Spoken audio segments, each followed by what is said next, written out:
Hey, hello everyone. Again, my name is Paul Connor. I am Executive Director of the Canadian Open Data Society. Welcome to the first session of the Data-Driven Entrepreneurship and Innovation Program, a series of 4 sessions introducing data concepts and vocabulary and leading to an introduction into turning data insights into valuable projects or startup businesses that add value.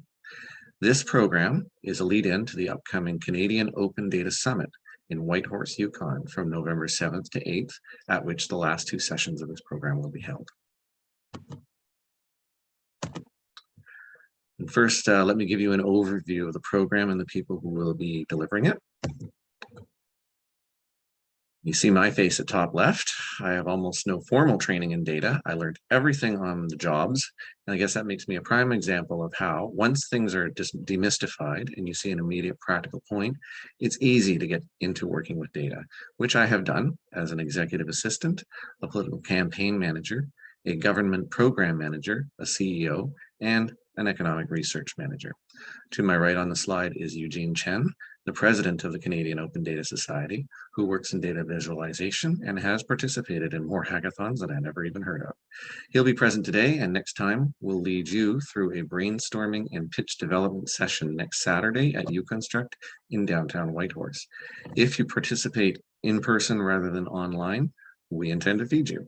So if you registered for this program in this session, you will get emails on all the future sessions, including that one, and you can let us know. Below me on the slide is Reena Shah, a data scientist who teaches at the University of Toronto and a board member of the society like Eugene. At the tail end of today's session, she will do some basic moves with Microsoft Excel just to show how easy it is to get started working with data. Then, on the first day of the summit, exactly 1 week from today, she will lead her own session. Reena will introduce Python, a programming language that is almost like plain English, and work with some public transit data to show how to squeeze insights from it to make better decisions. And finally, at bottom right on this slide is Stuart Brown, who is a venture capitalist. He owns PyCap Ventures, and he helps bring startup entrepreneurs and investment capital into Canada. He's also an adjunct professor at York University. He'll be introducing some basic concepts around designing and starting up a business based on data insights. These concepts will work as well for internal projects as for businesses. As a former civil servant, I work with him on that. So you can be an intrapreneur, not just a budding entrepreneur, to enjoy this session. Here are the goals of the program. They're modest because we only have so much time with you, but you'll be better able to speak data and better able to realistically envision how to find data and work with it to gain value. At the end of almost every session, including this one, we also intend to provide information on local Yukon resources so that if this program has inspired you to learn more and even pursue your own business or project, you can immediately follow through and realize your aspirations.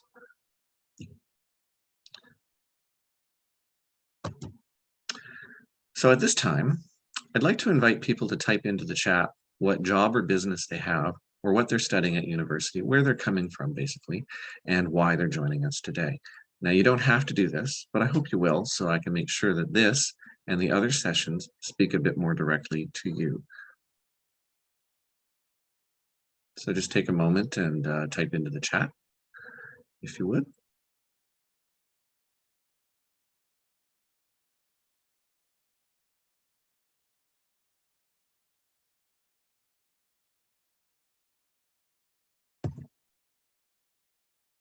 Very good. Thank you. Excellent. Wonderful.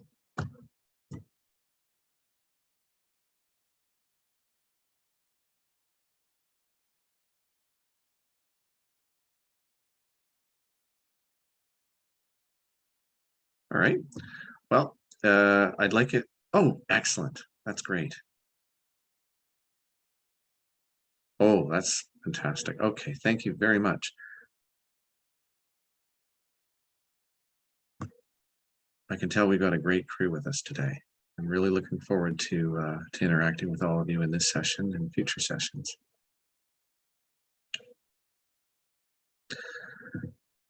In fact, some of you folks look like pretty advanced users in a way, so I hope you won't mind that we're going to be starting right at the beginning. But in the meantime, please continue to type into the chat because that'll be for our reference as well, but we'll proceed. So, introduction to the Dataverse. Let's start this session proper. Again, I want to stress at the outset that this is introduction. These slides will be available for reference later, and that this is meant to inspire interest and provide a vocabulary. Although this is itself not a webinar on data literacy, it's worth noting that data literacy is, quote, the desire and ability to constructively engage in society through and about data. And I hope this webinar contributes to that state for you. Today's agenda is in 6 parts. We will be talking about what is data, the hierarchy of data information and knowledge, and then what is open data. That'll get a little thick. And then other relevant concepts to data that you will have heard of and wonder maybe how they relate. A couple of guest presentations from local providers or users of data and education. And finally, an introductory session starting to work with data, and that's Rena. It should take a little less than 3 hours actually, and there will be a 15-minute break, likely after item number 4. Our guest presentations today are slides provided by the Yukon Government Bureau of Statistics and a brief talk by the Yukon University Innovation and Entrepreneurship Group. We definitely want this just to be the first step for you and to give you a pathway to future steps. So this is our first bumper slide, you might call it. What is data? And at each such bumper slide or divider slide, you'll see where we're at in the session, and that will be your opportunity to ask questions, which you can do by raising your hand in Zoom to speak or by typing into the chat. But in between, during the slides proper, we're just going to plow right through if that's okay. And if we cannot give you a mutually satisfactory answer to any question at the time, we will send it out to our community on Slack and ensure that that answer gets back to you. So, what is data? It is an ordered collection or array of individual basic facts and figures. The singular of data is datum. So one fact in the array is a datum. And a fact can be a number, word, measurement, observation, or description. In the original meaning, the ancient word from which data springs literally means something given. So everyone talks about data, but now you know the precise definition and can be even more fun at parties. And that golden guy in Star Trek should maybe have been called datum. And don't get me started on the pronunciation. This is Canada, so the first vowel is long, data. We have 2 types of data, and it's qualitative and quantitative. That's a fundamental division. Both types of data may be known about an entity, and you would have a record for each entity with attributes described by field names, and a stack of those records makes up a data set about a population of such entities. The records could be about you or a car or a parcel of land or the budget for a year for an organization or an ecozone. A census, which I trust you've all heard of, is a stack of records about almost every member of a population of a group. You can have a census of residents, which Canada does every 5 years, and you can also have business censuses, which municipalities increasingly collect annually, or an ecological census of, say, whales.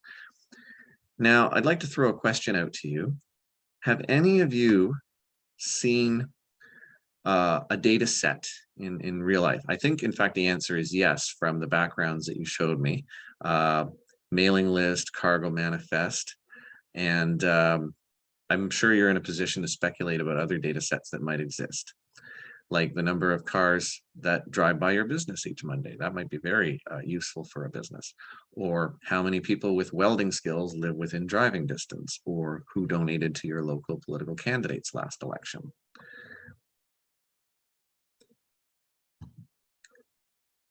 The other kind of data, quantitative data, is numerical information, either a discrete number, like 5 or 20, or a continuous one, like 5.425, a number within a range. Discrete is counted, like the number of cells on a spreadsheet. Continuous is measured, like a length. Your age technically should be a continuous number, as in I am 51.15 years old today. But for convenience and the sake of relevance, we usually use a discrete number for that. But that's approximation. It does not take away from the fact your age is a continuous number. Can anyone think of another reason that a discrete number might be used to describe some aspect of yourself in a record about yourself? You can feel free to put that in the chat and we'll circle back to it. Or a continuous number. I mean, the obvious examples of continuous numbers that could describe us as individuals are height and weight. Those can go down to decimal points for sure. I just thought of one. Number of fingers. That would be a discrete number.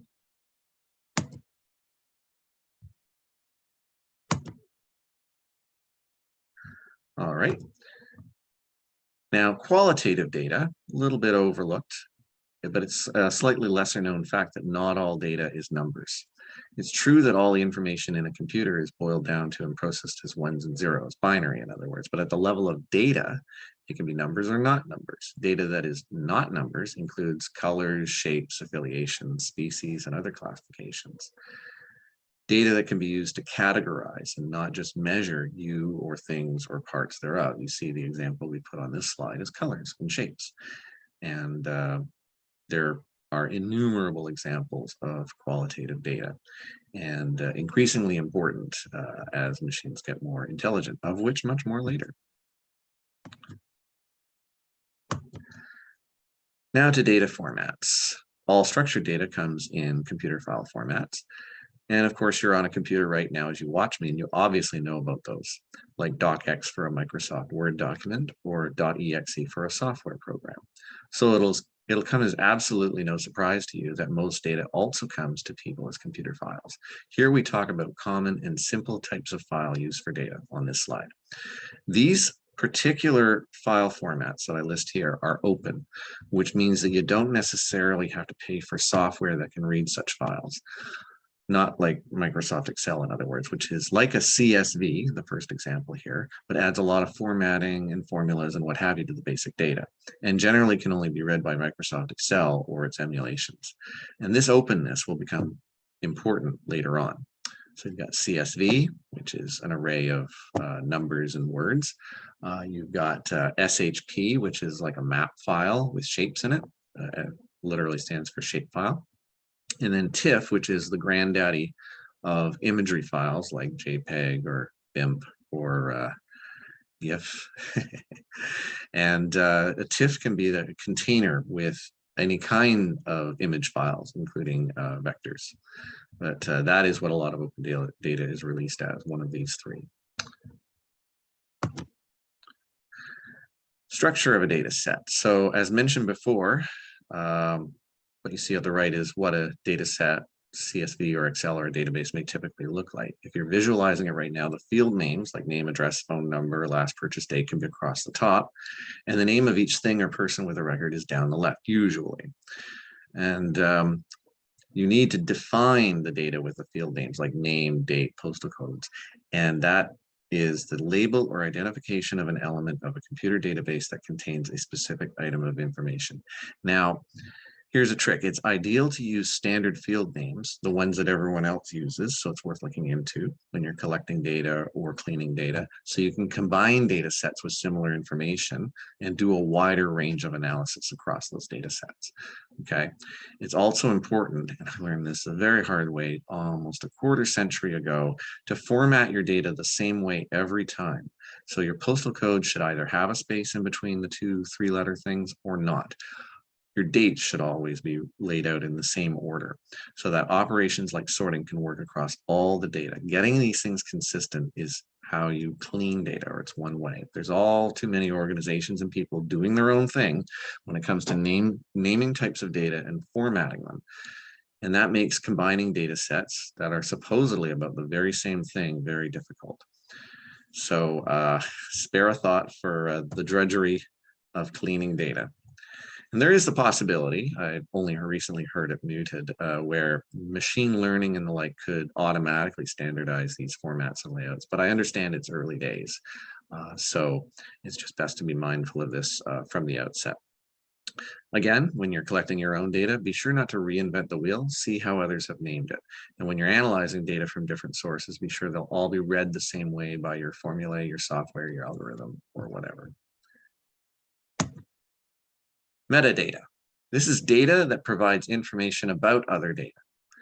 The OG of metadata is card catalogs and libraries, which maybe only the older folks like myself would remember. Up until the early 1990s, you went to a set of drawers and pulled out a card to find out where the book was on the shelf or what books were available. It not only helped you find where on the shelves a book was, but also what other books like it might be of interest to you, as well as whether the book was too old to be relevant. That's metadata, and every file should have this metadata, especially the three types you see on this slide: the descriptive metadata, title, abstract, author, and keywords, and the legal metadata like when it was made, creator, who owns it, what rights you have to use or copy it. And in the middle there, you've got structural metadata, which is basically how the book is laid out, or in this case, the computer file format. There's other types of metadata. A lot of them have to do with statistics, so I'll leave that in the slide notes for you later. And it's basically so you can trust how the statistics were collected, where they came from, and so forth.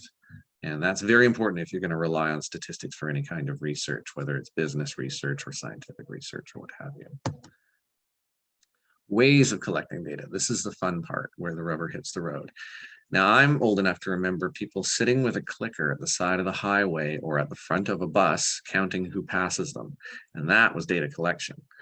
Thankfully, you can automate this now. Computers can now be trained to scan all satellite images, say, so that they can count the swimming pools in an area, the railway cars, the ships, and it's a whole new way to estimate economic and business activity now.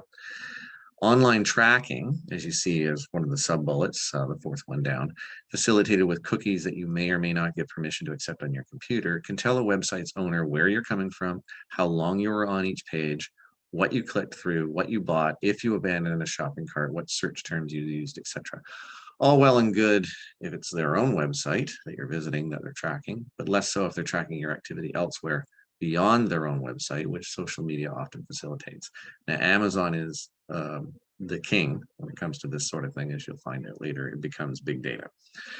Now, to the slide itself, you see surveys and forms, even interviews and focus groups can yield up data sets.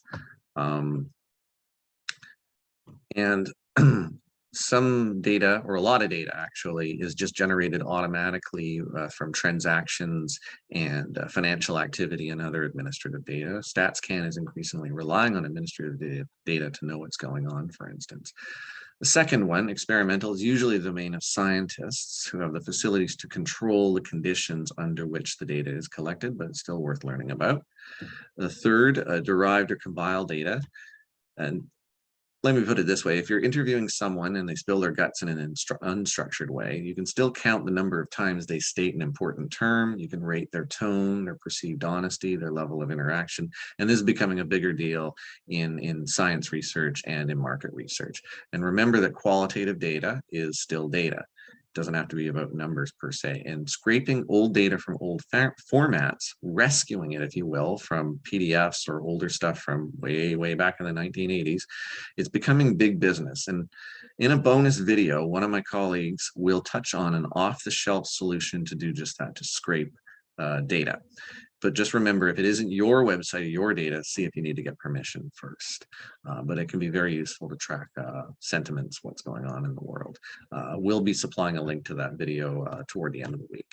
And finally, we have reference or canonical data, stuff that's in a library, basically. Census data, spatial data like maps, chemical structures, that would be a library in and of itself. And let's not forget, if you analyze the data, you'll create more data.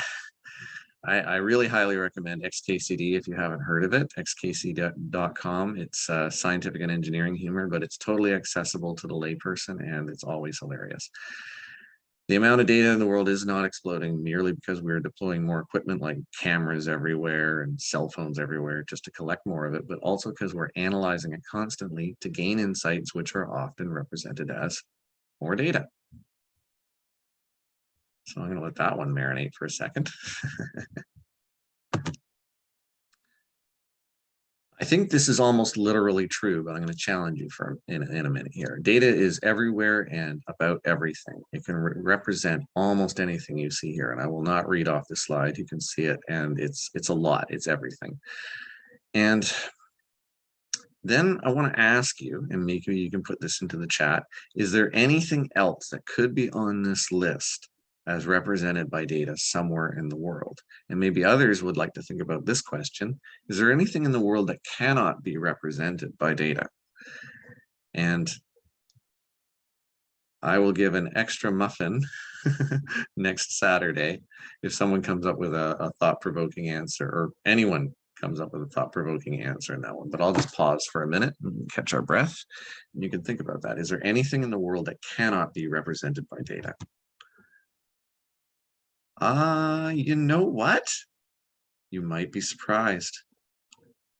There is a session at the summit coming up where, yep, I understand, but there's a session at the summit coming up where Canada's energy regulator actually received testimony back in the 1970s when they were discussing whether to approve a pipeline, which they didn't approve, down the Mackenzie Valley. And that included the testimony of traditional elders. And now that information is going to be repatriated to their sovereignty. And that's an awesome move. And I hope there will be more such moves in the future, because that's just one small agency of the government, and they just gathered up everything and they're safekeeping it and they're going to return it. So maybe that counts. But thank you very much for contributing that. All right, we'll move on.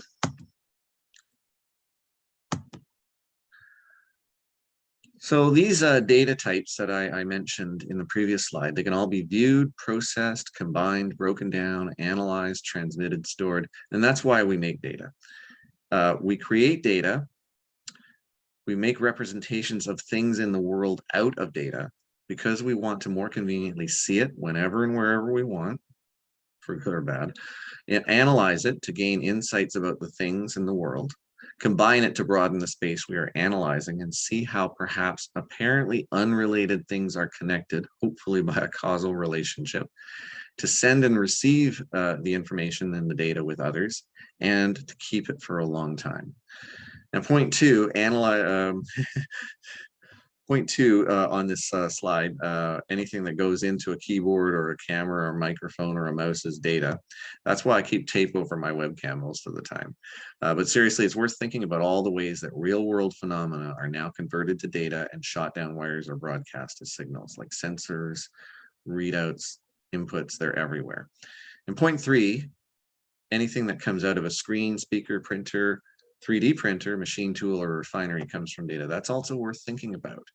Increasingly, it's possible to design molecules of matter that have the properties of high performance materials or specially reactive chemicals, all of which is very important, for instance, for clean tech, another area that I dabble in.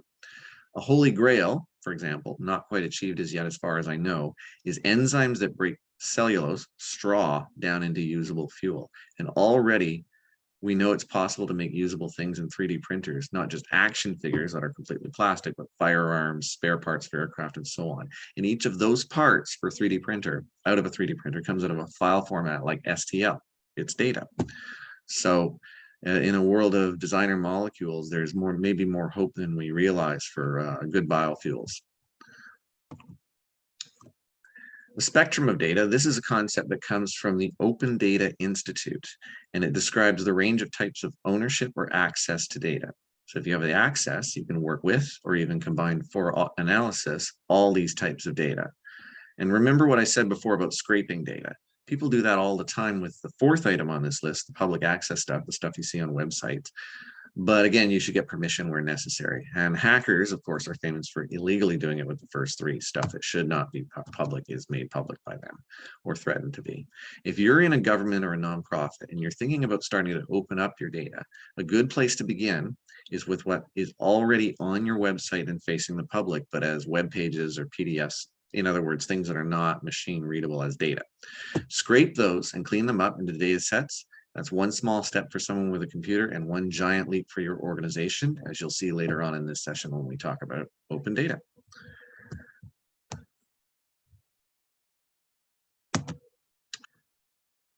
All right, at this point, as promised, I'm going to pause and I'm going to invite questions.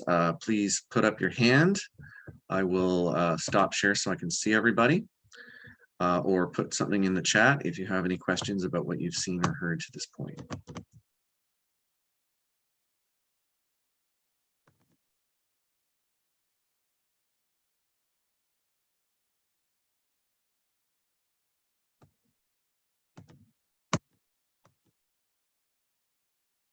All right, seeing none. And if you watch a recording later on and you have questions later, we are always here for you. You'll have our email address if you don't already, and you can definitely follow up with us. I'm going to go back to sharing screen. All right, let's proceed. Data, information, and knowledge. Which is which? So data becomes information when you've processed, interpreted, and organized the facts that are data. The word comes from the Latin word informatio, meaning formation or conception. So it's obviously a second step. Creating data is like one thing, but sitting and staring at a spreadsheet or the like won't do much more for you. And that's the same insight the next person I'm going to talk about had way back in the day. You have to apply tools to the data to gain insight, information, knowledge that you can use to create value. To avoid pitfalls, concentrate your resources where they're needed, see unmet needs among customers or stakeholders or the organization, do more with less. All of that comes from getting the knowledge from data. The overall program that we're delivering here will gently introduce you to a number of such tools, starting with one many of you will already know, Microsoft Excel, and that's where the rubber hits the road, so to speak. So this is one of the earliest cases of data analysis and visualization as used to influence public policy. I think most people have heard of Florence Nightingale. What maybe not many people or as many people realize is that she was a statistician and a data scientist in her own right way back in the day. 1854, the Crimean War between Russia and Great Britain. Hospitals were so filthy then that soldiers were 10 times more likely to die in them than in battle. So Ms. Nightingale was able to show this in an intuitive way with this chart. She had always had a passion for statistics, and her improved bookkeeping changed the minds of doctors and leaders in Britain about the importance of sanitation in preventing disease. And that passion powered her manual collection, calculation, and illustration, as you see on the right here, of the data about how British soldiers were dying every month.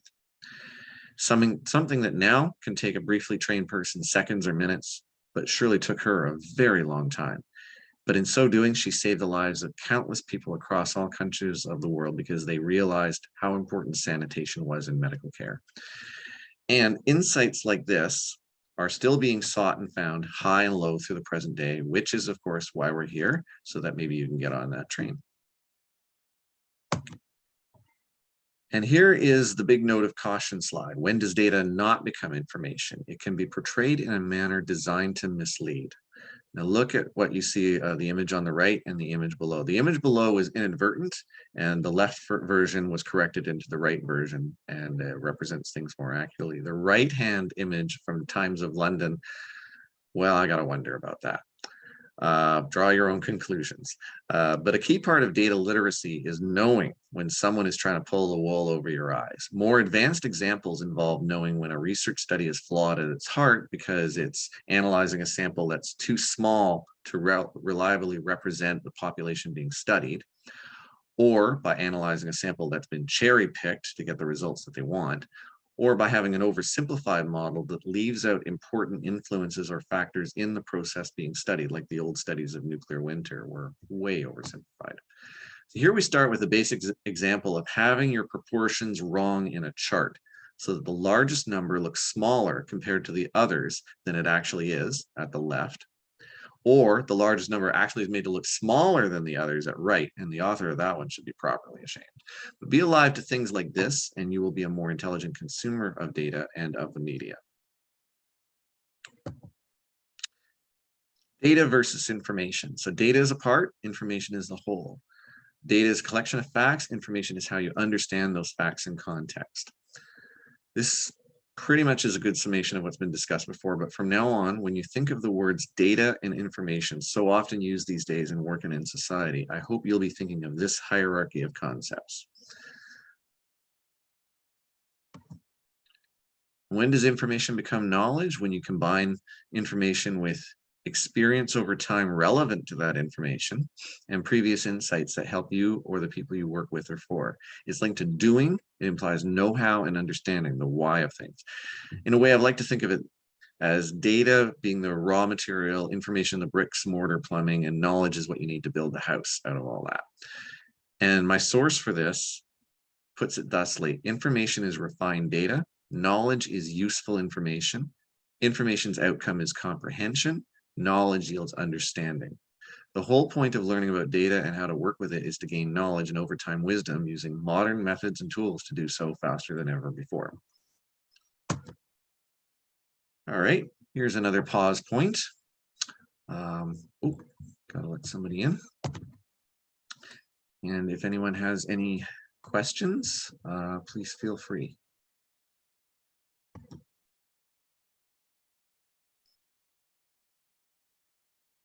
Either put them in the chat or raise your hand. Let me just see if I can work the old. There we go. Welcome to everyone who's just joined in the recent minutes. All right. In that case, I will proceed. What is open data? Now, this one's a heavy one. I'm going to take my time, and I would encourage people to think of questions here because this is less broken down of necessity. Open data, it's the idea that some data should be freely available to everyone to use or republish as they wish, without restrictions from copyright, patents, or other mechanisms of control. That's the Wikipedia definition. And the government of Canada has its own entirely complementary and not contradictory definition: structured data, machine readable, freely shared, used and built on without any restrictions.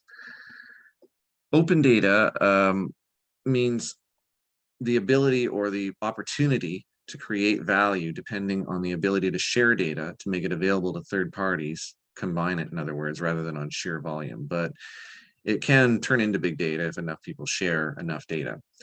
Now, this slide is giving a brief definition. Brace yourself a little, because in the slides to come, we're going to go into greater depth about the 10 principles that govern what open data truly is. So the first 3 principles: completeness, primacy, and timeliness. So data sets should be complete as possible, reflecting all of what is recorded about a particular subject. Unless there are access to information or privacy issues, the metadata, remember we mentioned that it defines and explains the raw data, the data about data, should be included, along with explanations for how the data in the data set was calculated. Primacy. This includes the original information collected by whoever collected it, like the government of Canada, and available details on how the data was collected. Public dissemination will allow users to verify that information was collected properly and recorded accurately. This is very important for any data that is depended on, whether it's by scientific researchers, economic forecasters, news stories, businesses. Anytime we need to trust the data, this has got to be part of the open data. Timeliness. Priority should be given to data whose utility is time sensitive, because there's no point in, for instance, sending weather information a week later. After all, it just doesn't make any sense. The next 3 principles, 4, 5, and 6. Ease of physical and electronic access. Data sets released should be as accessible as possible. So barriers to that access means submitted forms, systems that require browser-oriented technologies. You may not have all the plugins, say, for your browser. Conversely, making it really accessible often means an application programming interface, or API. And we're not going to go into that at any level of detail. All you need to know is It allows constant access to the data, like the open data, on a server by calls your application, like on your app on your phone, can always make to the latest version of that data. Very useful for weather information, transit information, vote counts on election night. It'll just come right when it's made. And then this fifth principle, machine readability. Files should be accompanied by documentation technically related to the format and how to use it. Remember how we talked about CSV, SHP, TIFF, and STL, the 3D printer files? If a data set is truly open, you'll be able to access information about the file format it's saved to, so the accessibility is guaranteed. Like what programs can be used to open the files, and those are ideally free or open source programs. Non-discrimination. That's principle number 6. Again, few barriers to use as possible. So no registration, no membership requirements, no paywalls, no confessing your identity or your reasons for wanting the data. Then it's not open data. Just click and download. That should be it.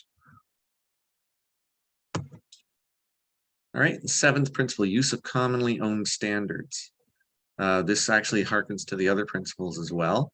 So if way back in the day, say I learned how to do desktop publishing on Aldus, which no longer exists. It was bought out long ago. And any files that were made in the Aldus format are probably not readable now. So that's a perfect example. You don't want to be releasing open data in formats like that. Formats made by a single company, licensed from a single company that could just pass from the scene at any time. So that's the thing. You want it to be just a standard open format that anything can read. Not PDFs, not MS Word. Those are not open. All right, and the 8th principle, licensing. The conditions attached to the data should be designed to increase openness and minimize restrictions on the use of this data. For instance, the Government of Canada releases data sets under the Open Government License Canada Agreement. So if you're in an organization that is releasing or thinking about releasing open data, this license is worth reviewing and copying. It's kind of a best practice or a standard. And there are other organizations that release a lot of open data, like the City of Toronto. They're really great at providing standards too. Increasingly, the open data movement, of which I'm a part, advocates for standardization in this regard. 9th principle, permanence. Means when you publish it, it should stay published. And that's something that mainly governments can guarantee. Nonprofits also kind of pass from the scene, but even sometimes governments, because remember how there was this mad flurry of downloading from US government websites in early 2017, because there was this concern that the new administration would delete environmental and other scientific data from government websites for whatever reason. So people took it upon themselves to rescue this data. In more mundane circumstances, small nonprofits and institutes may pass from the scene, and their data may need to be rescued as well. And that's a movement that's just starting off. Sometimes the Internet Wayback Machine, I don't know if you've heard of it, but it's worth checking out. They can back things up, but increasingly there's a demand for a more permanent home for data that has previously been opened by, say, scientific organizations. So that is a principle. And finally, final principle, usage costs. Make it free or it ain't open. That's self-explanatory, I hope. Other considerations with open data. Now, by and large, privacy is very important. Open data should have no personal or identifiable information about any living person, but there are exceptions. So if you are a lobbyist registered with the Government of Canada, your information from your registration will be released as open data because it's an accountability measure.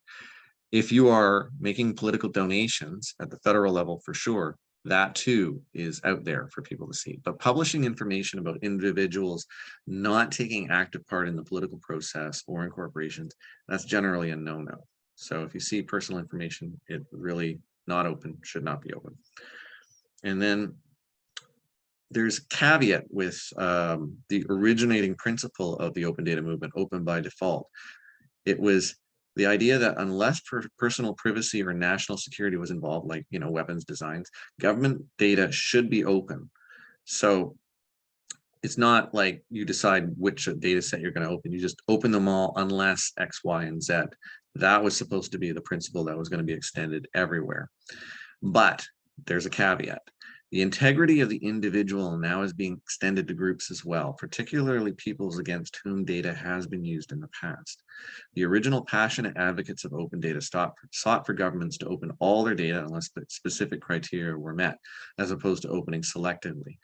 However, we now realize that governments have data that morally belongs not just to individuals, but to nations that have been unjustly treated in the past, with data used as a tool of such treatment. That's why this year's Canadian Open Data Summit has Indigenous data sovereignty as one of its animating themes in order to facilitate presentations and discussions about giving these nations control over their own data, repatriating such data when it is in the hands of others. This still leaves broad scope for opening all kinds of data in government and beyond, but it's just something that now we must do more mindfully going forward. Here is a short history of open data in 2 slides. It goes back actually to the 1940s when scientist Robert King Merton popularized the idea that scientific research should be free to all. It was formalized in the year of Sputnik, 1957, the International Geophysical Year. And then about 40 years later, there was a report published by an agency of the United States government, and the authors wanted a complete and open exchange of scientific information between nations for better analysis and understanding of such global phenomena. To quote them, "Our atmosphere, oceans, and biosphere form an integrated whole that transcends borders."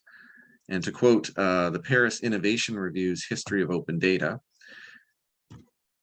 "The open data movement has reached a significant and ever-growing number of states and governments. From New York to Paris, from Nairobi to Singapore, an increasing number of territories offer open sets of data." So those scientists all the way back then touched off something that took a while to fully flower, but now it's just overtaking the world.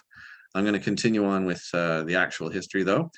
In 2007, there were a group of thought leaders in California who talked about, for the first time, open public data from government, in other words. And that resulted in the United States President Barack Obama, on his first day in office, signing the Memorandum on Transparency and Open Government.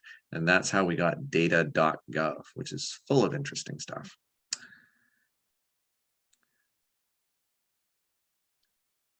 And then, after that, 2 years later, the Open Government Partnership was launched. And now that's 77 countries and 106 jurisdictions in total, including Canada and a number of provinces. So all these countries are releasing open data to one degree or another. And in fact, we're not necessarily the leaders. There's some things that other countries are publishing more of or better of or more often. And so we still have work that we can do. And then a couple of years after that, a bunch of volunteers got together in Vancouver and organized the first Canadian Open Data Summit. Next week's will, I believe, be the 8th. And, you know, we've had summits almost every year up until the pandemic. And then just after the pandemic last year, we resumed. So here's a bold claim: everybody makes or uses open data. Well, actually, yeah, maybe. As I mentioned, there's 77 countries and 106 jurisdictions that publish and use open data as governments. Private businesses are starting. So as a class, private businesses are publishing and more often using open data. For example, Google released the Open Images data set, 20,000 categories of human labeled objects. Uber claims via the Uber Movement website to share anonymized data aggregated from over 10 billion trips to help urban planning around the world. And nonprofits and charities can and should and do, in some places, share open data, particularly in New Zealand, as you see the Charity Service publishes open data on anything on their register. And those aware of recent charitable scandals in Canada may be interested to know that useful information about such charities is available from the US government's websites as well, if they operate it all down there. And I'd like you to take some time, either now or after the session, as you reflect. What kind of data would you like to see large companies in Canada publish, especially if they dominate their markets and are or should be regulated? What would you like to know about what they're doing? To continue with this theme, Scientists, of course, they originated the idea, and they're doing it maybe more than anybody else. A chunk of the upcoming Open Data Summit in Whitehorse will involve presentations of platforms where scientific data about water, marine life, and so forth is shared for a greater collective understanding and analytical power. And considerations around citizens contributing some of that data, because smartphones are even more powerful a tool for volunteering to gather such data than it's generally known, that will also be discussed, because citizen science, citizen sourced data has to have the same principles applied to it. And so one must have a process for it. And it looks like we're finding our way towards that. Now, the last point here, citizens. Barcelona is leading the way as part of a group of fearless cities. You can find out more about them at fearlesscities.com that are trying to reverse the usual flow of data permissions from citizens to corporations and government without their consent.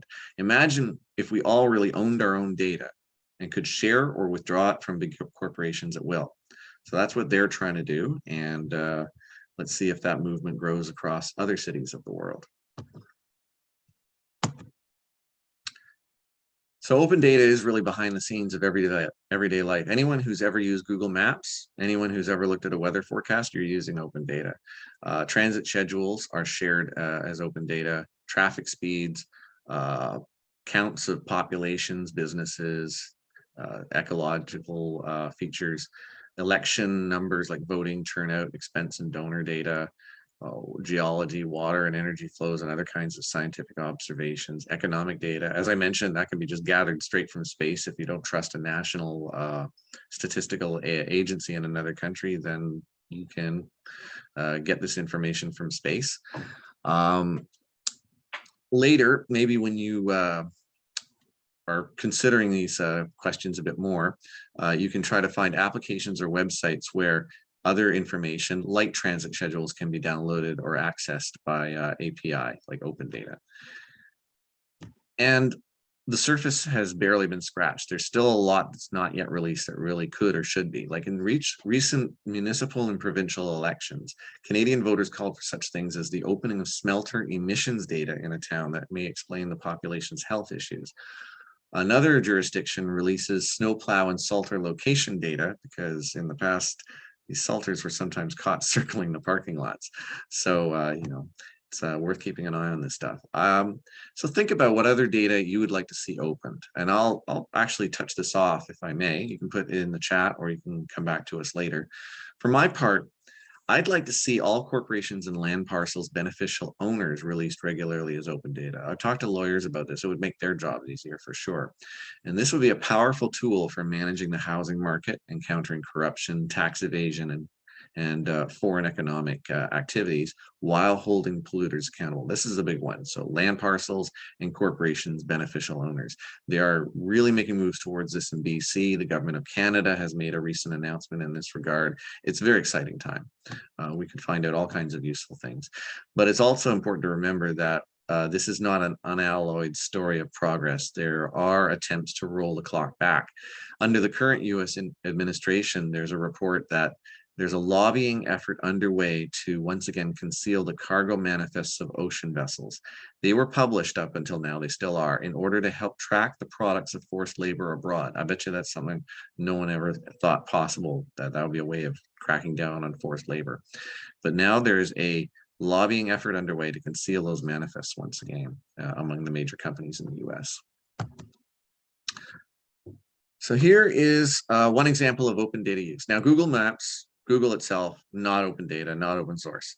It's using open data from transit agencies. In this illustration, the route that you're seeing highlighted here is Metrolinx's Union Pearson Express train that goes from downtown Toronto to the airport. It's actually one of the few nice rides left in Toronto, I can say. This adds value for users of Google Maps to have access to this constantly updated open data so they know where the train is at, whether it's on time, when the next one is, and so forth. This data is supplied to Google and anybody else who has an app of this sort, and there are many, through the General Transit Feed Specification, GTFS. It's a format for sharing public transportation information. It's now maintained by something called the Mobility Data Organization, which maintains tools for using the data database of the data, and they're also extending into bike share feeds. So they start with this, and then other solutions come along. As a result of this, like I said, the surface has barely been scratched. We could go much, much farther. Here's another example of the use of open data. This shows temperatures and wind patterns globally at a particular point in time, with a focus in the current image on the high Arctic. This is critical, not for just predicting weather, nor just for understanding and projecting climate change, but it can also help explain specific instances like why Alaskan crab populations just crashed. Apparently it's because there were heat waves a couple of years ago for a couple of years in a row, and that has affected the gestation for a time. This put many fishermen out of work. So open data and research based on the open data benefits, or at least explains what's going on for a lot of people. For weather data, there's another equivalent to GTFS. It's GRIB. I'm not going to go into that except to say, when you go on the hunt for data that will help you solve a problem or realize an opportunity, keep in mind there may be a standard for sharing it, standard for laying it out, or maybe you can call for one. This is my favorite because I was a campaign manager at one point. This is open data that's published and taken up by the news services about the last federal election. You can see how one party got more votes than the other, but didn't get as many seats as the other. And that's because those votes were concentrated in fewer electoral districts from which members of parliament are each elected. So data like this can tell campaign strategists what to communicate with whom to change these numbers next time around and maybe get better results. And the same calculus applies within each electoral district. And each electoral district where each MP is elected can be divided into as many as 200 polling areas, each with its own polling station or ballot box, like a city block. And data is available for vote share for each party and turnout, each candidate, I should say, not all candidates have a party, for each one of these polling areas, telling the next campaigns where they should go door to door, what neighborhoods issues they should maybe want to speak to first, and so forth. This is great fun, and it's among my earliest attempts at analyzing and illustrating data. Getting involved with elections, getting involved with the democracy is a great way to learn about data. And this also applies, of course, to territorial and provincial elections, regional and municipal elections. And the skills are transferable to market surveys for business, service area surveys for charities and programs, and much more. You can find out quite a lot from the census about a population, and the questions you ask of that data can maybe steer you in the right direction. So the case for open data, I hope I've made a lot of that case already, but opening corporate data will maybe help level the playing field with entrepreneurs, so address competition concerns. It will maybe even increase the value of a platform like Google Maps or a new entrepreneur's platform of its ecosystem, multiply the possibilities for value creation. Opening government data to citizens makes for better accountability, of course. Data journalists can seize on it and figure out whether you're getting bang for your buck. I think it increases the legitimacy of the work government does, because you get the buy-in by citizens if they know what the real deal is. And if you know that, as a lot of our government agencies are doing, they're applying research to open data, getting insights, and getting better outcomes as a result. You can, I mean, originally the idea with opening government data is, rather than taking each freedom of information request case by case, just release the data and get rid of the administrative costs. And I think there's real scope here for increasing the amount of data that corporations must release if they have a dominant market position, which we're all too familiar with in Canada. And I would also want to commend to you the increasing number of news media organizations that engage in data journalism, often using open data. One big example is The Economist, but the Toronto Star is even publishing articles that are automatically generated from municipal open data feeds, member APIs, about highway closures, restaurant inspections, beach water quality reports, and election results. So as you're getting through your day, planning your route, deciding where you're going to eat or whatever, you can look this stuff up. There's stuff for apartments there too. Like they've come a long way. And you can get training in data journalism as you can get training in a lot of other things from Reuters, actually. So another case for open data. I worked in a municipality in Ontario. It had a small pot of money every year for anti-poverty organizations that annually made grant funding proposals to help out people in their area. And because they weren't really in the groove of sharing data with one another or with the funder, some of these proposals and even some of the funded projects had a measure of overlap. And with 3,573 local governments across all of Canada's provinces and territories, there's a lot of opportunity to hone things and make sure that you're getting the most bang for your buck. And I think it's really like everyone would appreciate and benefit from that. And I'd like to invite you to think about what civil society organizations and not-for-profits, educational institutions, local governments, and others in your area could usefully combine their data, what you know they're probably having passed through their hands all the time, in order to gain a joint understanding of challenges and opportunities that they jointly confront. That would be a project or an enterprise that could create real value. And I'm sure there, for every one that's already doing it, there's probably 10 more that you can find a market in. And back to science, the final bullet on this slide. Years ago, there was a bit of a reproducibility crisis around the world. In short, research studies were done, they drew conclusions, and then they were cited. These studies were cited by others doing more research and conducting more studies. But a lot of them didn't bother to run the experiments a second time to confirm those conclusions. And when they finally were run again across the same data, the results were different. And that made all the conclusions and everything that flowed from them questionable. So that's being addressed. New federal mandates in Canada, the DDE+I agencies, I think they're called, around scientific research funding. And we're going to have a session on that at the summit called Research Data Management, led by Dr. Davon Callender at UConn University.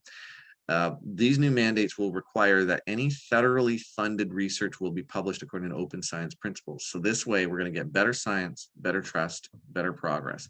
And we are sorely in need of better trust in this day and age, but progress is being made. So where is this data anyway? I'm sure I've had a few people on this call sitting on that question for quite a while. And here is at least a partial answer. There is a portal of portals at dataportals.org, and your localities do have open data portals in their own right where they're starting to release some data.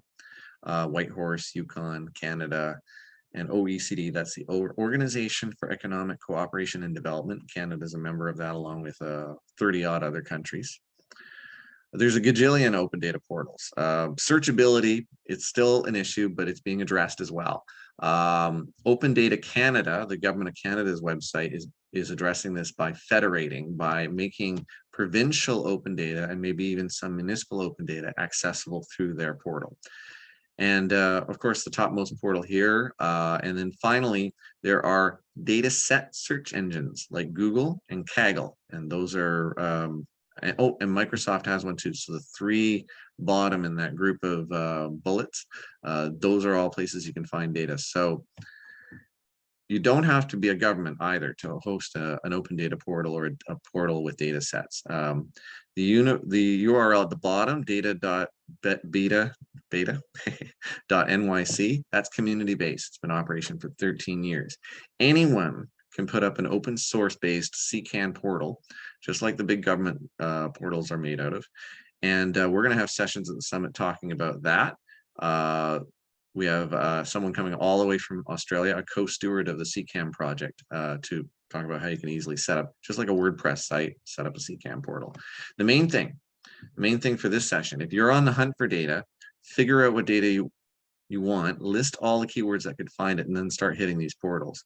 And if conversely you're cruising for inspiration, and Kaggle and other portals, I think maybe the city of Edmonton, they show which data sets are most in demand at any given time. I mean, there was at one point, the class of data that was most in demand from open data portals was cemeteries, because people were doing genealogical research. And my father back in 1969 actually traveled all the way to Ireland and dragged my mother around from graveyard to graveyard.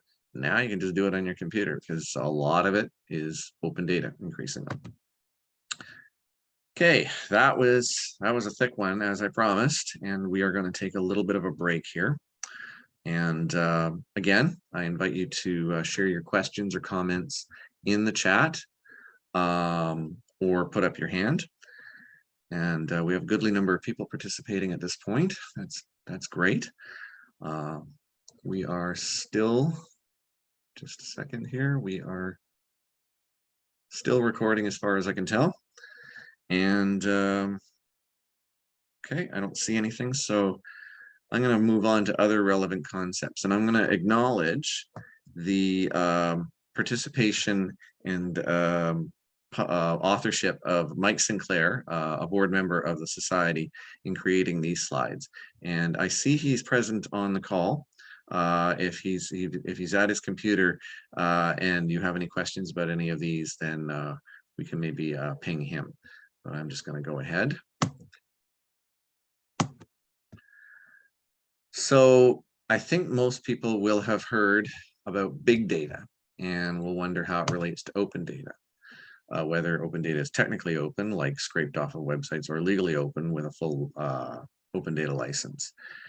Now, there were initially 3 V's that defined big data: volume, which means, say, a lot of data; velocity, which means it's constantly being added to or generated; and variety, which means, say, it's coming from a lot of different places or describing a lot of different facets or features of whatever it is they're talking about. Now, big data and open data can be related, but they're not the same. Big data is defined by its size, open data by its use.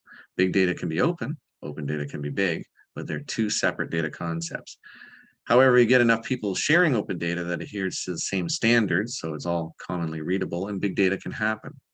And what makes big data unique? Its volume, velocity, and variety are much higher than can what be handled manually.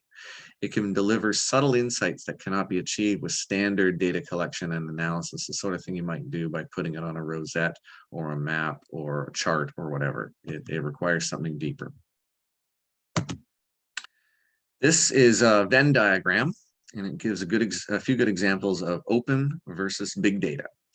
Weather data is a good example of big and open. There are hundreds of balloons, I guess you could call them, being released every day, go up into the upper atmosphere and take readings of different facets of the weather, like temperature, wind speed, humidity, what have you. And so that yields up a lot of data. If you got hundreds of those and they're reporting every minute of every day and they're all over the place, then yeah. Then you got the weather radar and a bunch of other things from satellites feeding in. That's big data. It's also open data. GPS, that's the global positioning system. That's another example of open data. Healthcare can sometimes yield up a lot of open data that is big, if it is suitably redacted to protect individual privacy. And then you've got stuff to the other side of the middle here, and those are purely big data or open data. Now, again, if you combine some of these things on the right enough, you might very well get to bigness and have to use different methods.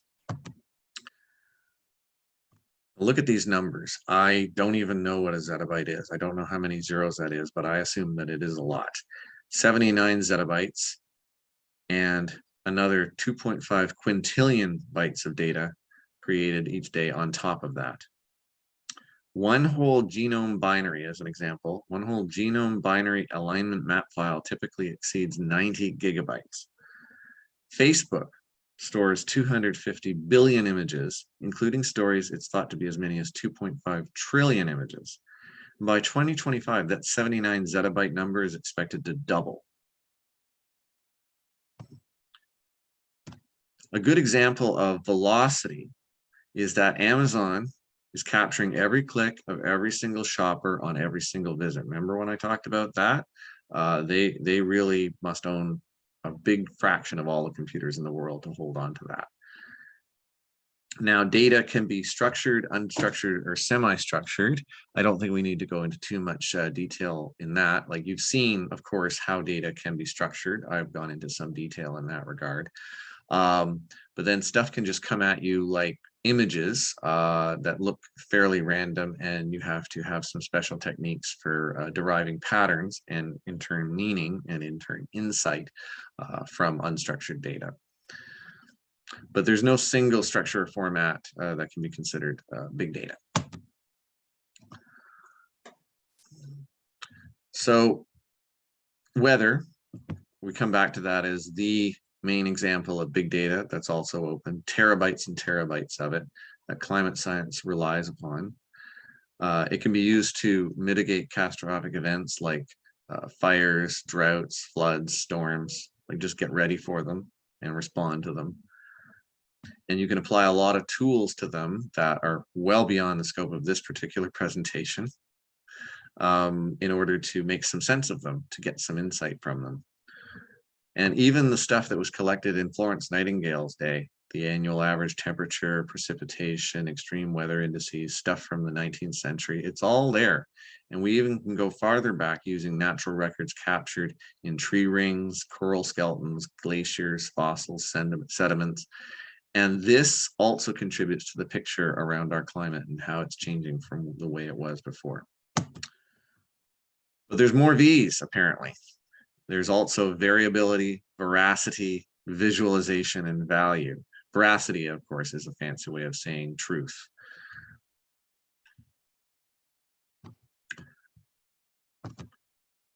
And then I went completely cuckoo with 42 V's by the present day, but this is the spirit of the internet moves this. 42 V's to describe big data. All of this takes us well beyond the scope of this, but you will have a little bit of a laugh, and I hope this will be a little bit less mysterious to you when people talk about it in the future.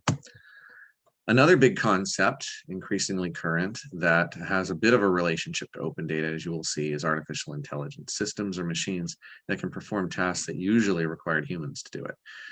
And even our phones are starting to leverage this to take advantage of it. Speech recognition, translating language, visual perception, decision-making increasingly. It's an old idea of artificial minds, and it became a discipline in its own right in the mid-1950s, which maybe is the reason for all those B movies. And now it's really getting very, very close to being what you call ubiquitous everywhere. Here's some examples of artificial intelligence that we probably have all run into at one time or another. Chatbots. Well, I haven't run into a really good chatbot yet, but I hold out hope. Smart assistants, or as I like to call them, your home wiretap. Self-driving cars, they're very close. They're not certifiable yet, but they are very close. You can at least be sitting in the driver's seat, not doing anything, and 9 times out of 10, 99 times out of 100, it will do the right thing. Social media monitoring, that is a big, big job. You cannot do that manually anymore. And so forth. I'll stop there and just say it lurks. It's everywhere. Autocorrect even. And so I think with the publication of tools like IBM's Watson and counterparts from the other big companies, it's worth thinking about when you have a problem in data or an opportunity in data, as we hope you will one day pursue after this program. It's worth actually going to somebody who knows about this and saying, hey, could I apply AI to this problem? Because there are increasingly off-the-shelf solutions. Now, open data can be really good if you get enough of it to train AI, but unfortunately, there's also the risk of bias. You can be training AIs to discriminate in ways that are illegal and immoral, especially when it comes to things like credit ratings or providing services in areas or whatever. So it's important to be mindful as you apply AI and as you train it with the data that you have collected. There's something called the mosaic effect, and that's when a single data set is private, but when it's combined with other data sets that reveal more information about the records in the first data set, you can unintentionally reveal the identities of the people involved. And you can even reverse engineer some data sets that we've stripped out the names, the phone numbers, the addresses. You've just got some features about the population, but people can still somehow figure it back out and go all the way back, get, like a phone book type of deal and reveal information about people. So some effort has been done in really trying to prevent that by basically fuzzing up the data. That's something you can learn about in the medium term, where you can fuzz up the data so that the data is still teaching you the same stuff, but there's no chance of it being reverse engineered to reveal anything about people. And machine learning, it's a sort of a subset of artificial intelligence, a different way of talking about it, an application of AI. You give the machines the data and they can learn themselves. You give them feedback on whether they're right or they're wrong. It works on a system of probability based on data fed to it. It's able to make statements or decisions or predictions with a certain degree of certainty. And the addition of feedback loop enables a learning by sensing or being told whether its decisions are right or wrong. It modifies the approach it will take later on. So it can read text and work out whether the person who wrote it is making a complaint or offering congratulations, decide whether a piece of music is making someone or going to make someone happy or sad, and find other pieces of music that match that mood, and sometimes even compose their own music. I was offered the opportunity, because I was writing a book, I was offered the opportunity to have an AI design the cover based on what they found inside the book. That kind of stopped me for a minute. Of course, I'm still writing the book, so I'm far away from such questions, but that threw me for a loop, but that's where we're at. Interoperability is the third concept that we'll sort of touch upon. It's a characteristic of a product or system whose interfaces are completely understood to work with other products or systems at present or in future in either implementation or access without any restrictions. So that means basically the ability of data sets to work with other systems or data sets. Sadly, that sort of compatibility, which should have been universal from the outset, isn't. And it is something to pay attention to. It is also an opportunity in the market or for new insights, if you can actually remove the barriers between systems or data sets. And here we see the 3 levels of interoperability. I'm just going to leave this as a reference for people because time is pressing on. I mean, the number one thing, I guess, would be machine readability. If all the things are machine readable, then you have a certain level of interoperability. Systems understanding meaning in information or data.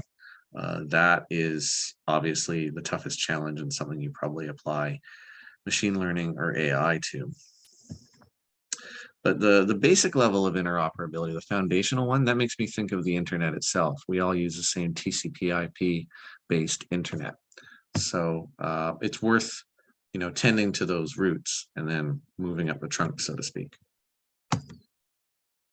And finally, and this is also for reference, ethics is a big concern in data. You have to know where your data is coming from, what the limitations were and how it was collected, who owns it, who has rights over it, who has the right to use it or not use it, and what laws apply, what policies apply. Can you share data with others?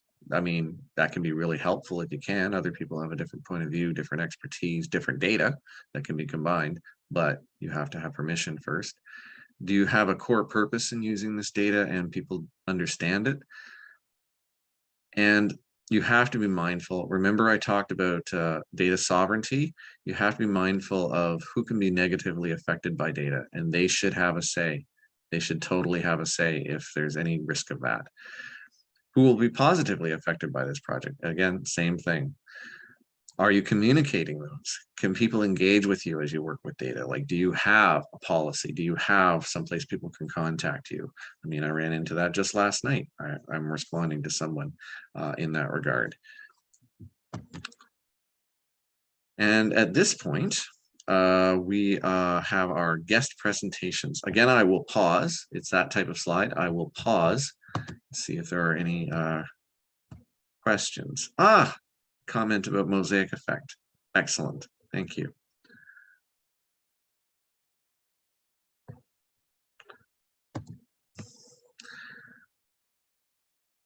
So again, you can raise your hand in Zoom and hopefully it will pop you to the top, or you can put something in the chat, or in the spirit of the stairway, as they say, you can get back to us later. We will share these slides. We will share the recording, assuming the recording comes out okay. All right. Seeing no questions, I will move on to the guest presentations. Now, we have a few slides here from the Yukon Bureau of Statistics, and unfortunately they could not join us today. So I'm simply going to show you these slides and minimize my commentary, as it were. And hopefully, if you have any questions or concerns, you can take it up. There will be contact information at the end. But do know that you do have a local Bureau of Statistics. They are generating data products and services that could be very useful to you singly or in combination with other data for your business opportunities, your project opportunities, what have you. It's worth having a chat. So they're going to provide, let's see, an overview of services, surveys and data products, and portals and publications. That would seem to cover the waterfront. Part of Canada's national statistical system. They collect, they compile, they analyze, and they publish. So that's a full service department.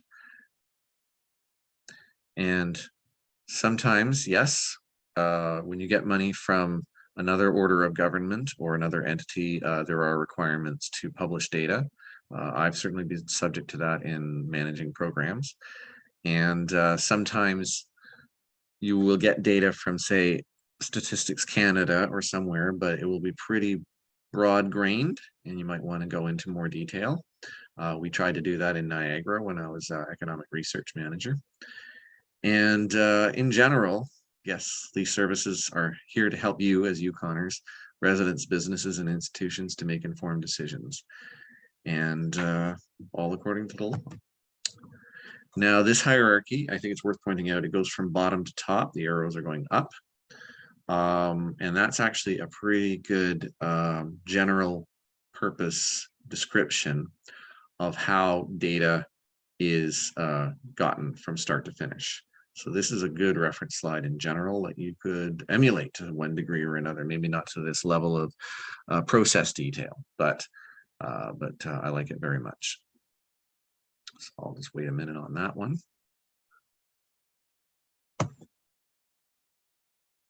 As an aside, I was rehearsing this presentation yesterday, and I was really rushing as I did it. I'm glad to see that I'm not stumbling over my words today, and I'm taking a little bit more time, but you be the judge ultimately.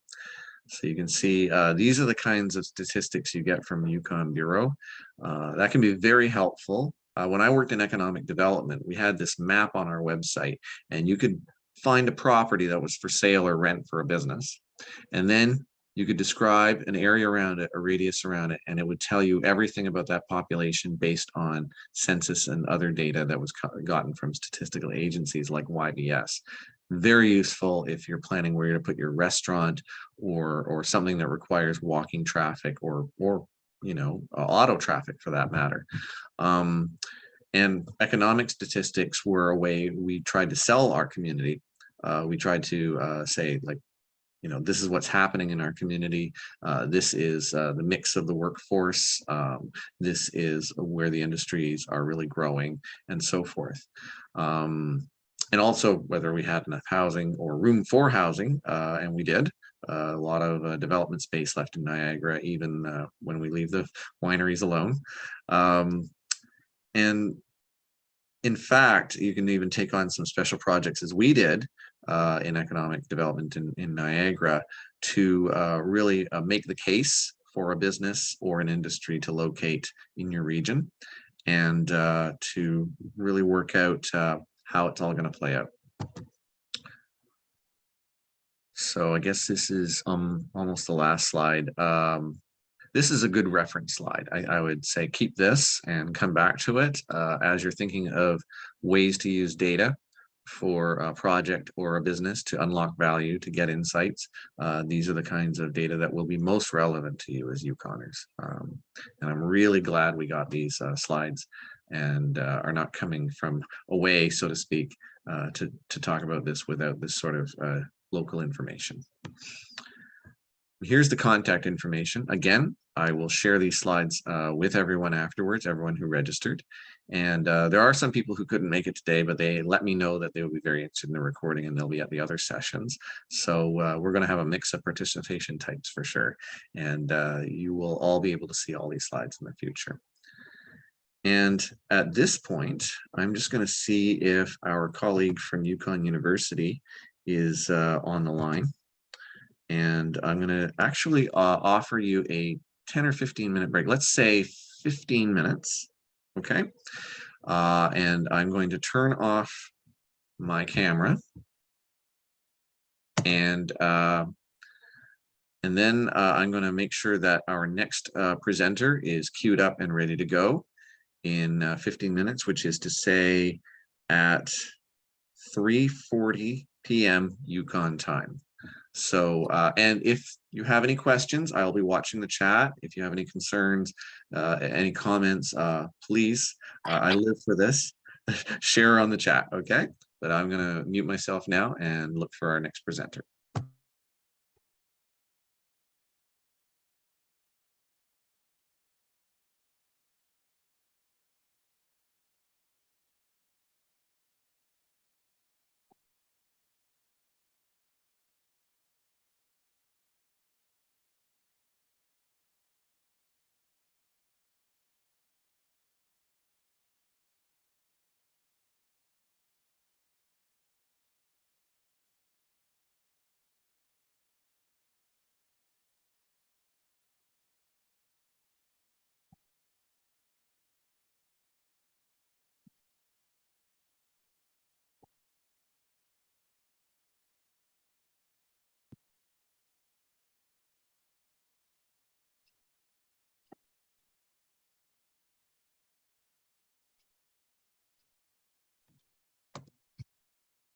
Hello again, everyone.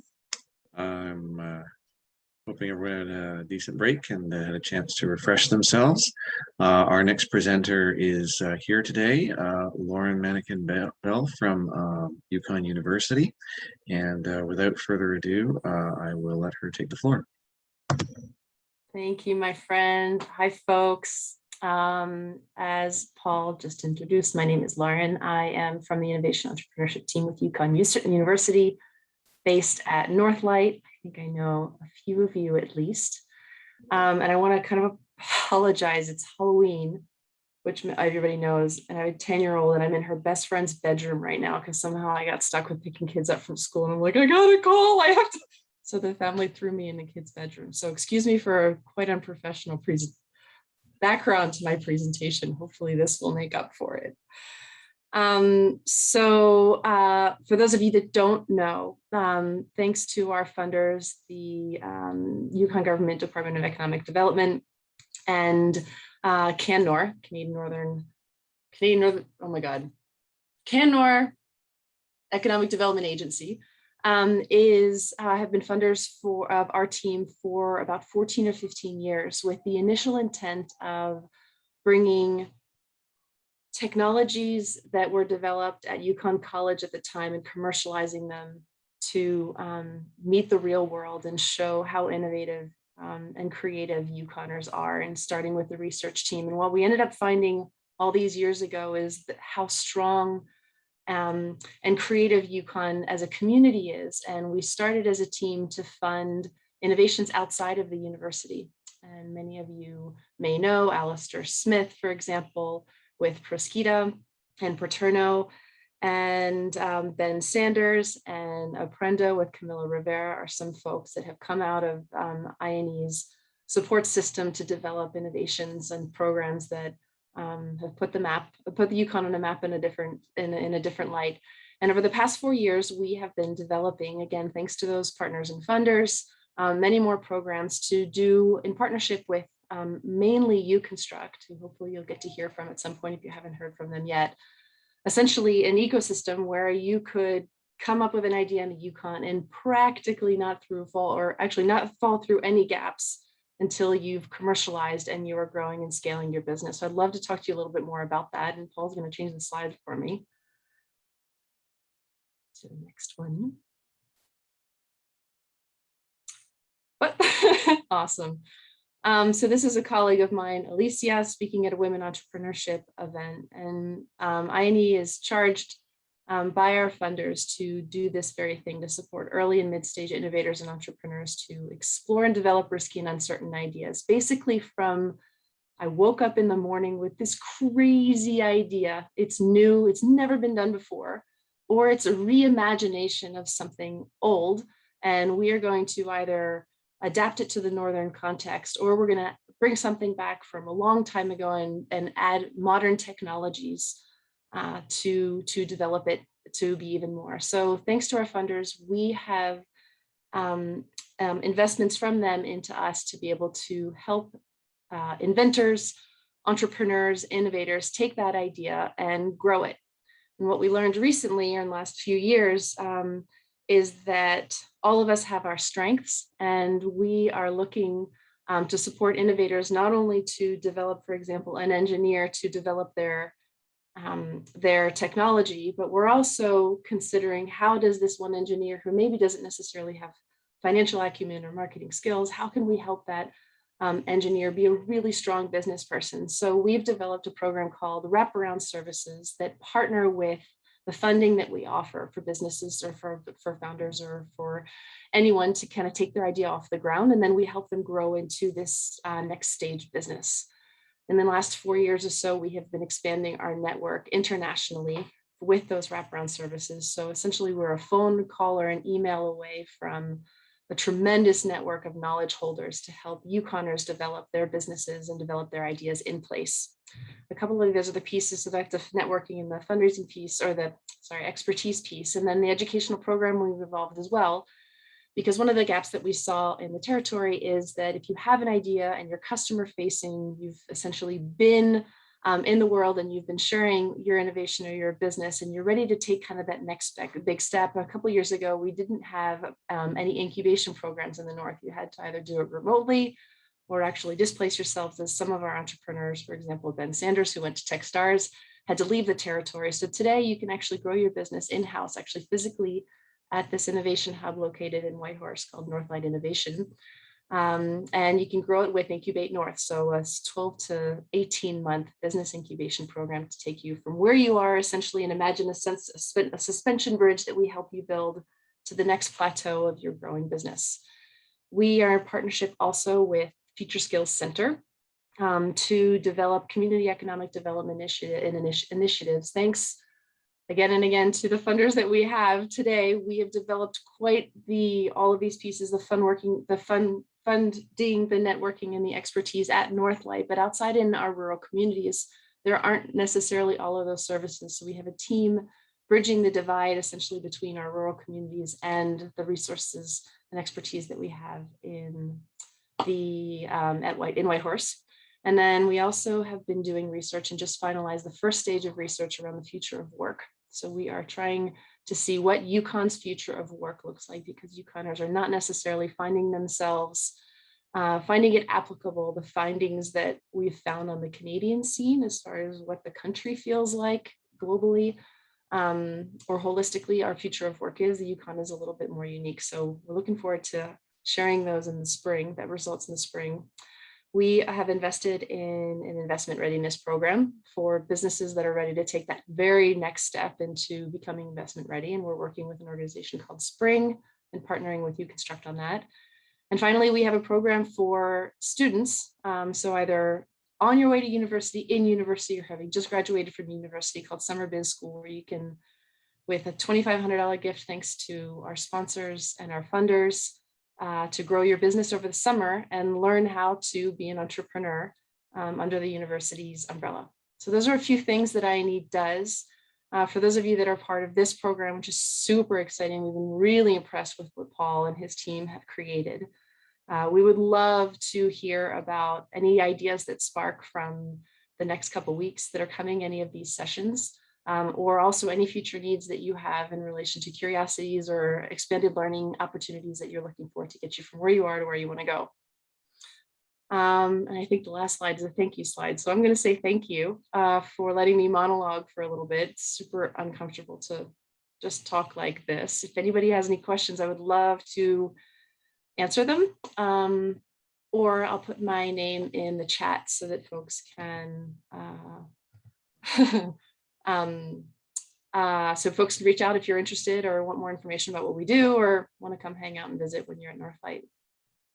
Thank you, Paul, for this opportunity. Well, thank you for being here. It's tremendous to connect the dots like this. And if I can provide a bit of a follow-on to your remarks, our very next session will be taking place at UConstruct. So you can actually, if you've never been there, you can see what it's like, as I hope to. And we will have the executive director of Tech Yukon, also resident there, at our 4th session at the summit. We've been working with him all along on this. He's been a great help to us. And our 4th session at the summit, we'll have Stuart Brown, who's present on the call, and he's a venture capitalist, and he'll be teaching that session. And I'm sure he'd be happy to talk with everybody about how their aspirations could be capitalized, as it were. So I guess the time has come for me to pass the baton, as it were, to my colleague Rena Shaw, who's just made an appearance here. So thank you, Lauren. And I'm going to go to the next slide, which is to basically introduce this next part, the last part of our session today, starting to work with data. And with that, I am going to go on mute, stop my video, and turn it all over to Rena. Thank you very much. Thank you so much, Paul, and thank you, Lauren, for a wonderful intro to what you do at Yukon University. My name is Rena Shaw. I am a member of the Canadian Open Data Society, and I'm a data scientist based in Toronto. I have experience primarily in the supply chain and in the vehicle telematics sector, which is basically analyzing data from vehicles that are part of a fleet and they're tracked with GPS devices. So I have a lot of experience analyzing data from those sectors. And I am also going to conduct a 3-hour workshop on the 7th of November at Whitehorse in Yukon. This is at the Canadian Open Data Summit, the first day. And the summit is, or rather my session, is on using Python to generate business insights. Now, don't worry when you hear the word Python if you don't already have programming experience, because this is a very beginner-friendly session.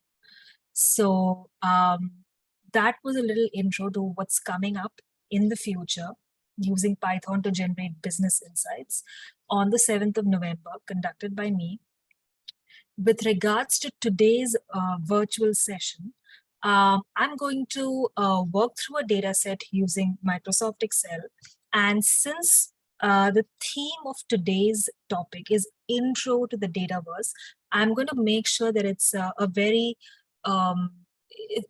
beginner-friendly data set, and I don't use too many advanced tools.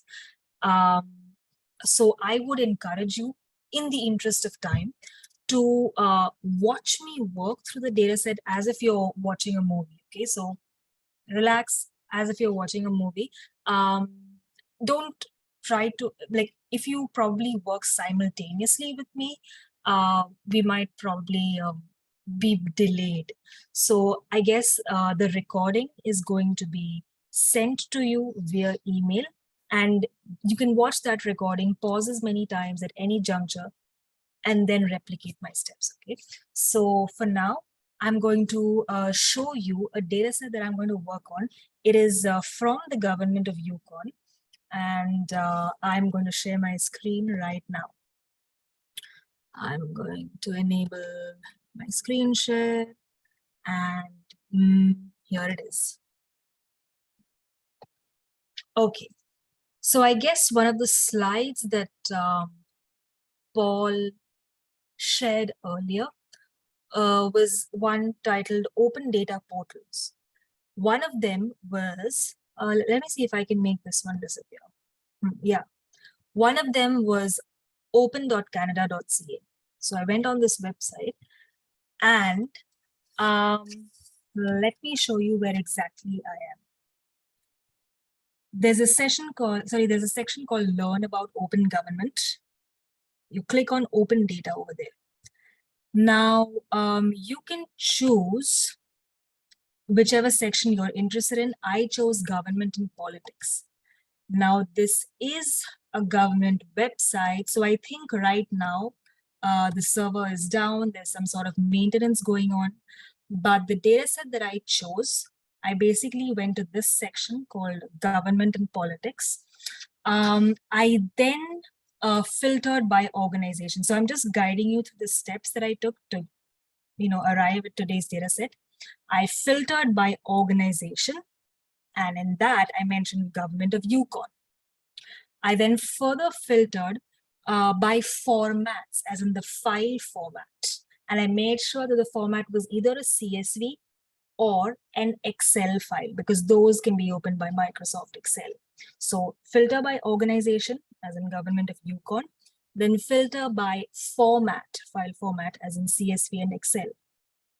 I then came across a data set about the post-secondary qualifications of residents in Yukon, and that's the data set I downloaded. Okay, so I'm going to open this up for you all here. This is the data set that I downloaded. Let me see if I can make this one disappear. Does anyone know if there's a way I can probably make this one disappear so that everything on my screen is visible? Let's see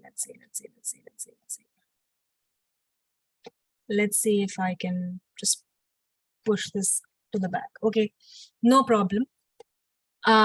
So this data set that's called NHS post-secondary is basically about the educational qualifications of people in Yukon. And I'm going to point something very interesting to you. This is a CSV file, a comma separated values file. So usually what I do is when I open up a CSV file, I'm trying to work with it in Excel, I do end up, unless I'm programming in Python, I do end up saving it as an Excel workbook, okay? So the first thing I do, wait, let me see the chat. Unshare and share again. Unshare and share, 1 second. I'm just trying to make that little panel disappear, that's it.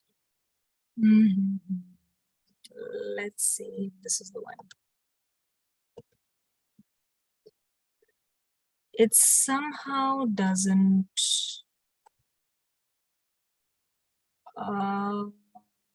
sorry, it somehow doesn't make this one disappear, so I'm not too sure, but I hope it's not much of a distraction. Anyways, what I can do is show you the first step, which is saving this file, which is a CSV file, as an Excel workbook. Okay, so for that, I go to file, and I just want to mention a very quick caveat. Since this session today is an introductory session, I won't be using too many advanced techniques. Okay, this is a very beginner-friendly session. So what I did is I went to file. I then go to save as, and I'll save it in a particular location as, now this is very important, save as type, as an Excel workbook. And then I'll call it whatever I wish to. Let's call it education, because this is about post-secondary education. Let's call it Excel education. Okay, here we go. Now, this particular file is saved as an Excel workbook.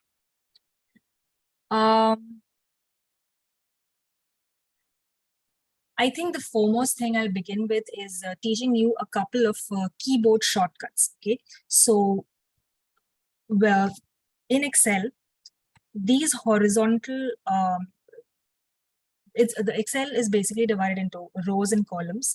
The horizontal section that I've indicated is an example of a row, whereas the vertical section that I've indicated is an example of a column. And the intersection of a row with a column produces a cell.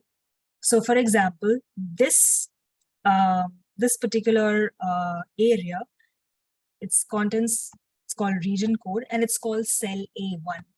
Whereas this particular area is the intersection of column B and row 3, and it's cell B3. okay? And the contents are Watson Lake. So if you're on cell A1 and you want to scroll through the data set, I'd say the first keyboard shortcut I use to select all the content all the way down to the data set is, now I'm using a Windows machine, Control, Shift, and the down arrow key. So Control, Shift, down allows you to select data all the way down. And now that you've selected content all the way down, you want to go all the way right. So you press Control, Shift, and the right arrow key. So you're pressing 3 keys together, Control, Shift, right. Now you notice that the entire data set has been highlighted, like only the contents has been highlighted. So this is how you navigate through a data set, Control, Shift, down, and Control, Shift, right. Okay, so now that we have this, now that we know how to navigate, what I usually do is I end up creating a bunch of worksheets within the workbook itself. Okay, so using this plus sign, I'm going to create multiple worksheets. Now, the worksheet that I'm currently on, which is the one that I got from the Canadian Open Data website, I'm going to rename it, and what I usually do is I call it raw data. I call it raw data. And what I do is I select all the contents of the raw data worksheet. So I'm on cell A1, Control Shift down, Control Shift right. This is me selecting all the contents of the raw data worksheet. Now what do? I copy it and paste it into a new worksheet. To copy, I'm going to press Control C. Okay. And what I'm going to do is I'm going to create this, I'm going to click on this plus sign at the bottom that says new sheet. And over here in cell A1, I'm going to paste it. So Control V. And this new sheet, I'm going to name it as a working sheet. Okay, I'm going to name it as working sheet. Now, the reason I do this, I think it's a very good practice, is because sometimes, you know, your organization can provide you access to a data, and usually it's dirty. So you will have to perform a lot of transformations, a lot of calculations, and sometimes you may have taken a wrong turn, or you may want to even retrieve the original data. But for that, you need to have had a copy. You need to have saved a copy of the original data. So what I do is I let the original data remain in a sheet called raw data, and I create a copy of it in a sheet called working sheet and perform all the transformations, all the calculations in this sheet, which is known as working sheet. Okay, so this is what we'll be working with. So I'm just going to color it, like tab color green, to show that this is what we're going to work. Okay, so there's one sheet called raw data, one sheet called working sheet, and I'm going to create 2 more sheets. One is called pivot tables. Let's rename it, call it pivot tables. And I'm going to create a 4th sheet, and this is where the dashboard will be housed. I'm going to rename it, call it dash. Okay, so 4 sheets, raw data, working sheet, highlighted in green, pivot tables, and dashboard. Now I'm going to work with the working sheet. Now, if we were to just have a glance at the data in the working sheet, you'll notice that there's a column. Column A is called region code, and it's basically a set of abbreviations for the different regions. So Yukon is abbreviated as YK. Let me see. Watson Lake, I'm guessing it's a region within Yukon, so it's YK.WL. So I personally feel that when trying to, create group buys or visualizations from this data, the region column alone is enough. Region code is just adding, I don't know, redundancy, an extra layer of, it's just not useful. It's just repeating whatever is in the region column. So what I'm going to do is I'm going to first delete all the columns I don't need, but be careful. I'm deleting it in the working sheet, okay, not in the raw data. So Region code is a column I'm going to delete. Region, I noticed that all of these are pretty much in terms of values, okay? They're pretty much unique. They're pretty much unique. So if I go to, let me see if I can push this down. If I go to, if I click on column B, which is region, and I click on sort and filter, I get this drop down. And when I click on the drop down, the values contained in that column, the unique values contained in that column appear. So Alaska Highway North, Beaver Creek, etc. So all of these appear similar, like Teslin area, Teslin post. We'll see how to work with that. Okay. There's a column called data note, and it's full of URLs. It's full of URLs and little addendums, like this particular area refers to small communities where the population doesn't exceed a certain number. So really, all this isn't really isn't needed when you're creating visualizations or group bys. So I'm going to delete this column as well. Okay, so I'm going to delete the region code. I'm going to delete the data node column as well. The rest of the columns are numerical values. Okay, for example, total population aged 15 and over. The number of people who don't have any post-secondary education in that particular region. The number of people who've been educated in the education sector. The number of people who've been educated in the visual and performing arts sector. The number of people who've studied humanities, who've studied social and behavioral sciences, who've studied business, physical and life sciences, STEM subjects, architecture, engineering, agriculture, health, personal services, and other fields of study. So basically different branches of study and the number of people who've studied that in a particular region. That is what these numbers refer to. So what I am going to do first is in this working sheet, I'm going to delete column A and column C. Okay, I don't need them. So just select that column. It'll get highlighted, right click, delete. I'm deleting the column called data note. So click on column B. Oh, click on the column data note, right click, delete. Okay, so I'm going to save all that we have so far, Control S. So all I'm left with at this point of time is a bunch of regions, okay, and a bunch of numbers, symbols denoting population or number of people belonging to that category. Now, what's interesting is there are a bunch of names within region, okay? There are a bunch of names. This is how I obtained this using the filters. There are a bunch of regions with similar sounding names. For example, Carcross, Tagish region. That's one. Then there is Tagish. Okay. There's another set called Teslin area, Teslin post, and Teslin as well. So if we wanted to, let's say, focus on a similar set of locations, similar sounding locations, Carcross, Tagish region, and let's say Tagish. So all I did was I unchecked select all, and I only selected the regions I was interested in. Okay, I just put check marks next to them. Now I'll notice that there's a particular region that has X's in place of the number of people. That's interesting.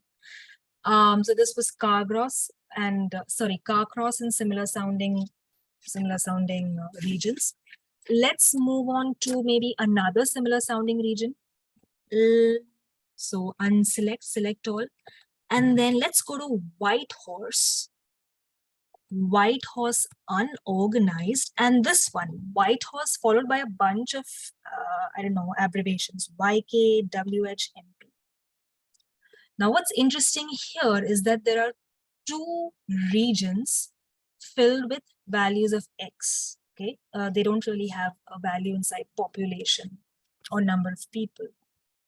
So what we're going to do, since we're noticing that there's this bunch of rows that have X's in them, we will have to delete the rows or the locations where the values of population are merely X, okay? Because this is not going to help us in visualizations or in creating, I don't know, some sort of group by, okay? So this was just me trying to filter on regions that have names similar to White Horse, but there are many more. If you select all, you'll see a bunch, okay, a bunch of regions that have X's in place of numbers. Now, this data set, which is provided by the Government of Canada, is nice in that it's relatively clean. Okay, it's relatively clean in that there aren't too many extra spaces in between the names. Also, the rows for which numbers or values aren't really present, those rows are in a sequence. Like you see, all the X's are one below the other row, 21, 22, 23, and so on. But this is a relatively small data set, like 30 odd rows. What will you do when you have 30,000 rows or something like that? Okay, and those X's values are scattered randomly, like maybe row 3 is full of X values, then row 18 is full of X values. That way, if you go all the way to say 30,000 rows, you can't really manually spot them all together in just one go. We were just lucky that all of these X's were together. So in that case, what we do to remove these X-based rows is we'll focus on this particular column that says total population being X, okay? And we'll apply a filter over here. So I selected this column, total population. I go to sort and filter. I say filter, okay? I'm gonna say filter. This will lead to a drop down appearing at that particular column. Now, when I click on that drop down, I'm going to select all, and I'll see a bunch of numbers, but at the very end, I see an X. So I'm going to select this X. Okay, I'm going to select this X, saying okay. And what this does is it gives me all the rows or all the regions that don't really have numbers, okay, values inside population. So now that I have all such rows clustered together, I'm going to select these rows. Okay, how? I go to the first region, which is CARMAX, and then I press Control-Shift down, then I press Control-Shift right. I've selected that bunch of rows containing X. Now that I've selected these rows, I'm going to right-click, and I'm going to say delete row. It says delete entire sheet row. I'm going to say okay. Cool. So those rows have disappeared. Let me save by pressing Control S. And now let me filter. Okay, let me filter. I'm going to say select all. And you will now notice that there aren't any rows left with the X's. Okay, it's just numbers. This is exactly something similar to what we want. Okay, so we've deleted all the X rows so far. So any questions so far before I move on to the next subject, which is using certain functions? If no, I'll proceed to the next topic.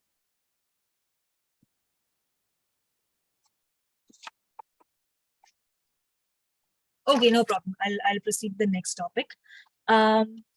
The next topic. Now, as I mentioned, this is a data set from open.canada.ca. So the Canadian government gave it to us in a relatively clean format. Okay, so there weren't any leading spaces. There wasn't any dirt. Okay, in terms of uppercase, lowercase, mixed case, special symbols. We didn't have that sort of problem. But what I wanted to do during this session was to familiarize you a little bit on how you could solve those issues if they did come up in your data set. Okay, so what I'm going to do right now, let's see. In this column, which is A, remember, I'm working in the working sheet, not manipulating the original data. In this particular column, which is A, I'll add some extra spaces. This is me deliberately making the column dirty so that I can show you certain functions. So in this one that's called Alaska Highway North, I'm going to just highlight this in yellow to show that this is something I've tampered with. I'm going to put a lot of spaces between Alaska and highway. So you'll see me putting a lot of spaces between Alaska and highway. Cool. After that, something else I can do is car cross. Okay, car cross. Over here in Alaska Highway North, I added a middle space. But in car cross, I can add a leading space, something at the front. So space. And yeah, that would be it. So I've made this column dirty by adding a lot of extra spaces. And this is how you usually get your data sets. Apart from spaces, another way that a data set can be dirty is by having uneven casing or inconsistent casing. For example, there's this area, let's see, it's called, maybe it's Dawson, okay? The first letter or the first alphabet is small and then big, so N. You see, this is mixed casing. It's not the correct casing. Usually if you have one word like Pharaoh, you want the first alphabet in capital and everything else in small. Here in the case of Dawson, which is one word, you see I've just added, capital letters, small letters mixed. In case of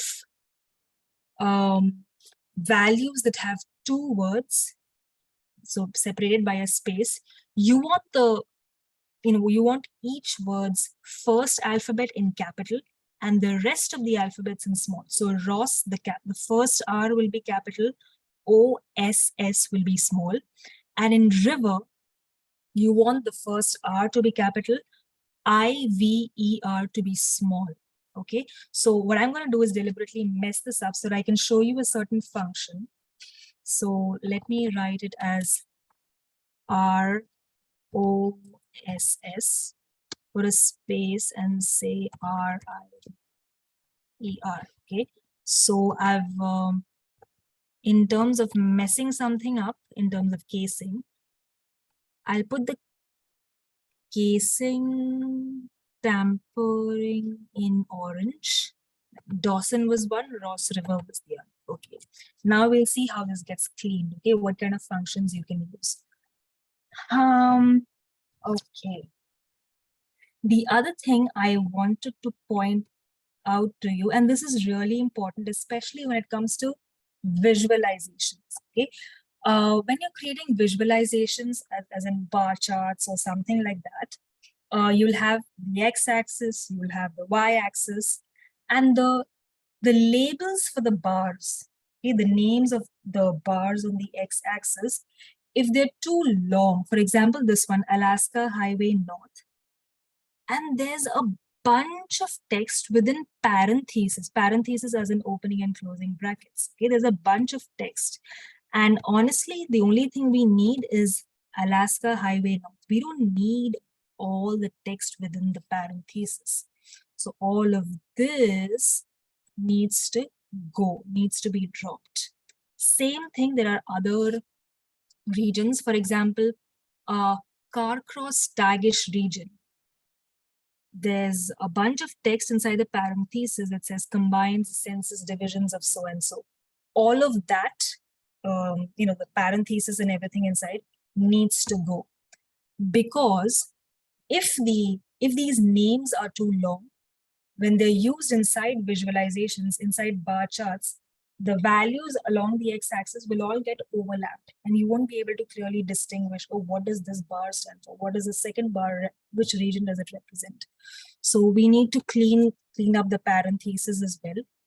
So one way I'm going to clean up the parentheses is I am going to select the column which is under consideration, which is column A, the one that has all the parentheses. Also, I will then choose data. And you see this one called text to columns. I'm going to click on that, delimited. Next, and instead of a tab or a comma or anything, I'm going to click on other, and I'm going to use the opening parenthesis. This is how I separate, say, Alaska Highway North from the parentheses and everything that follows after. Okay, so I selected the delimiter as another, and I mentioned an open parenthesis. Next, finish. Do you want to replace it? I'm going to say, okay, cool.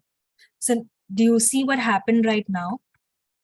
There was Alaska Highway North, and then there was an open parenthesis, and there was a bunch of text after. That bunch of text after, followed by the closing parenthesis, went into column B. So in column A, we only have the region's name. Okay, we don't have anything inside parentheses anymore. In column A, we only have the region's name, which is taking us one step closer to what we want. Cool. So now that we have column A looking a certain, looking a bit cleaner, let's talk about dealing with dirty or mixed casing, and leading spaces, trailing spaces, middle spaces, and so on. So what I will do now is I will create, usually when a column is dirty, in order to house the clean values, I create a new column. Okay, I create a new column. So I am going to click on column C, which has numbers. And before that, I'm going to house the cleaned value of the region, or the fixed value of the region. So I'm going to say insert. So I've inserted a new column. I'm going to call it region fixed. Yeah, I'm calling it region fixed. Now inside this, I'm going to write certain formulas. Over here, what I'm going to do in order to show you how this works. So this one is C8. Okay, this particular cell is C8. So if I write, now this is a problem of casing. If I write the value inside C8 should be equal to proper casing, P-R-O-P-E-R, applied to the value inside cell A8. I can just click on the cell, okay, and close it. The parenthesis, enter. You see Dawson, which was dirty, is now in the correct casing. This is called proper case, okay, where the first alphabet is capital and the rest is small. Same way, Ross River.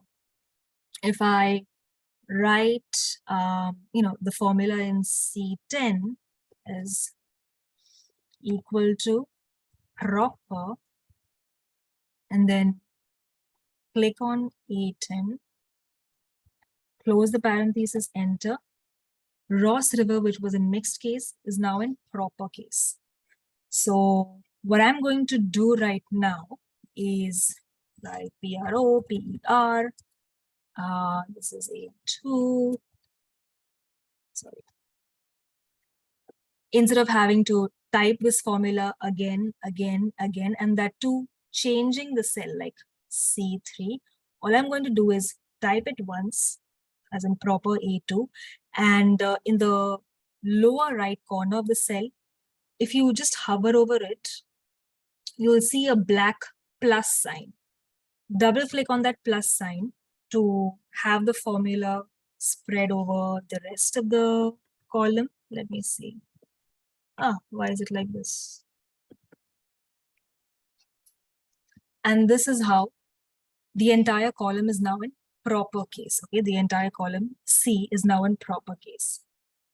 Now that we have eliminated dirty casing or mixed casing, we can focus on trimming all the unnecessary spaces. Okay, like this one, Alaska, lots of space, highway north, leading space, car cross.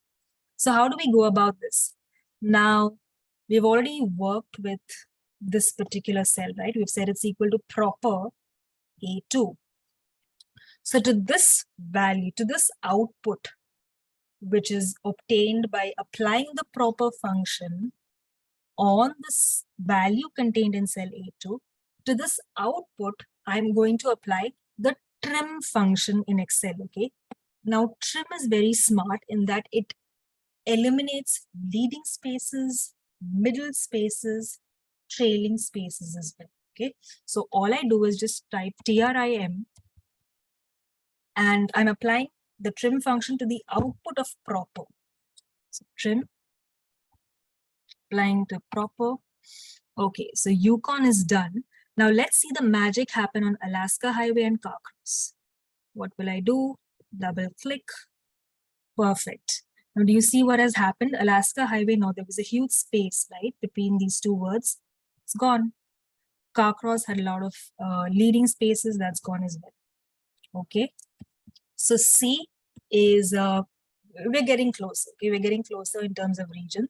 And now if you look at, how C looks like, if we were to, create visualizations like bar graphs and stuff like that, then there wouldn't be too much overlap. So if you have the regions on the x-axis, like Upper Liard, Alaska Highway North, Watson Lake region, those names wouldn't really overlap and make it difficult for you to see the names of the bars, okay? So that way, we're getting closer with C. Now, I didn't know trim. Oh, Eugene, always welcome. Eugene, always welcome. So, now that we've got region more or less in a fixed fashion, we've got a bunch of numbers, right, denoting population. So we'll try to create some pivot tables. Okay, we'll try to create some pivot tables. Now, what happens with pivot tables is pivot tables basically reorganizes the existing data. Okay, just reorganizes the existing data. So what I'll do is let's assume that the government of Yukon gave us a use case. It wants to analyze the count of people who've studied business, STEM fields, and maybe, let's see, humanities. Okay, three subjects. One is business, the STEM sector, which is math and science, and then humanities. So I'm going to try to create 3 pivot tables. Now I've chosen use cases of a similar fashion, like, hey, business, IT. I didn't change the question too much because I wanted you all to see me repeating certain steps, okay, so that it gets embellished in your memory. So what I'll do is I'll go to pivot tables. Okay, I'll go to pivot tables, and maybe a few cells below, I am going to say insert, like I'm going to place I'm going to place my cursor over there. I'm going to say insert pivot table, and now I have to choose what is the source data that the pivot table needs to be created from. Now the source data is in the working sheet. So I'll go to the working sheet. I'll then go to, let's say, I'll go to region fixed, because I don't really need A and B, right? So I'll go to region fixed, do Control Shift down, Control Shift right. Okay, so the range in the table has been selected. I'm going to say okay. Cool. So now we are in pivot table 1. What I'll do is work on the business sector first. So in the rows, like say Watson Lake region, Yukon, I'm going to mention the names of the regions that will be in the rows. In terms of values, I'm trying to focus on people who've studied business. So I'm going to try to drag business and put it inside values. Okay, the number of people who studied business. Great. Okay, so this is a good first pivot table.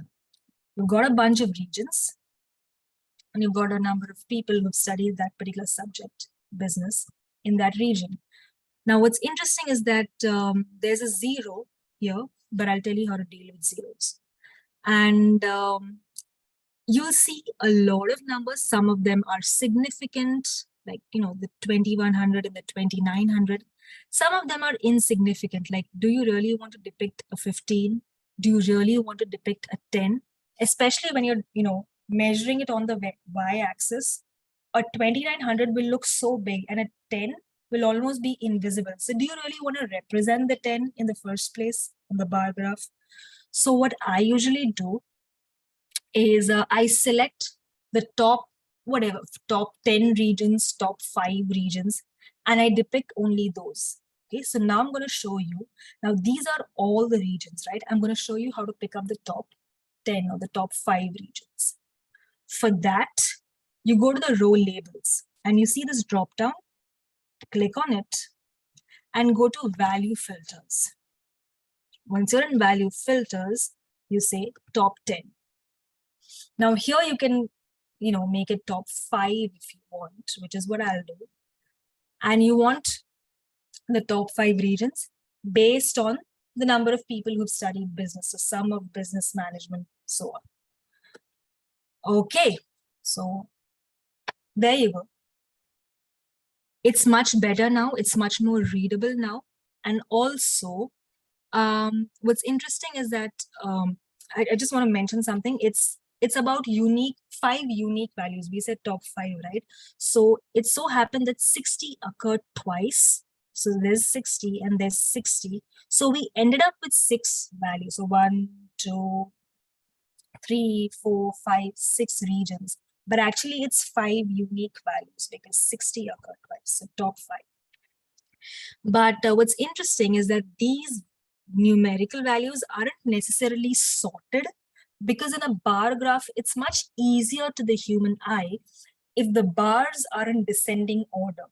So if Yukon is right at the top, like 2,900 people, you want Yukon's bar to be right at the start, all the way to the smallest bar. So to sort these numerical values, what do? I just click on, you know, some numerical value inside this column, right click, sort, largest to smallest. You see the 2,900 came up. It's decreasing gradually all the way down to 60. Okay. So what I'm going to do now is repeat this step, okay, so that it gets completely imprinted in your memory. Repeat this step, but for the STEM sector, which is math and science, and for the humanities sector. Okay. So what I'll do is a few cells down, I'm going to create the next pivot table. How do I create it? I go to insert, pivot table. I choose the source data, the source table. Where is that located? In the working sheet. So I click on the working sheet. I start from region fixed, okay? Control shift down, control shift right. Gotten all the data. I click OK. Okay, so now we are in pivot table 2. Same thing. I mentioned the regions as the rows. And in terms of values, I'm trying to depict the STEM fields, right? So I'll go to this one, math, computer, and information sciences. Okay. Now, this is very interesting, and I really want to show this to you. There's a bunch of zeros, right? This, creating a visualization from this particular pivot table will show you why it's important to filter down to the top 3, the top 5, and so on. Anyways, what do I do now? I've got a bunch of zeros. You don't want to create a visualization. Let's say these are 10 regions. I don't know how many. You don't want to create a visualization where you have a 15, a 350, a 440, and then all 0, 0, 0, 0, 0, 0, 0. That's just useless. It's a waste of space. That's why here we only have 3 finite values, right? So we're going to filter to the top 3, not top 10, not top 5, top 3. So how do we do that? Go to row labels, the drop down, value filters, top 10, but you write top 3 by the sum of math, computer and information sciences. Great. Now what you need to do is sort these values in descending order. So right click, sort, oh, sorry, just one. Right click, sort, largest to smallest. So you have the 440 on the top, decreasing all the way down. Fine.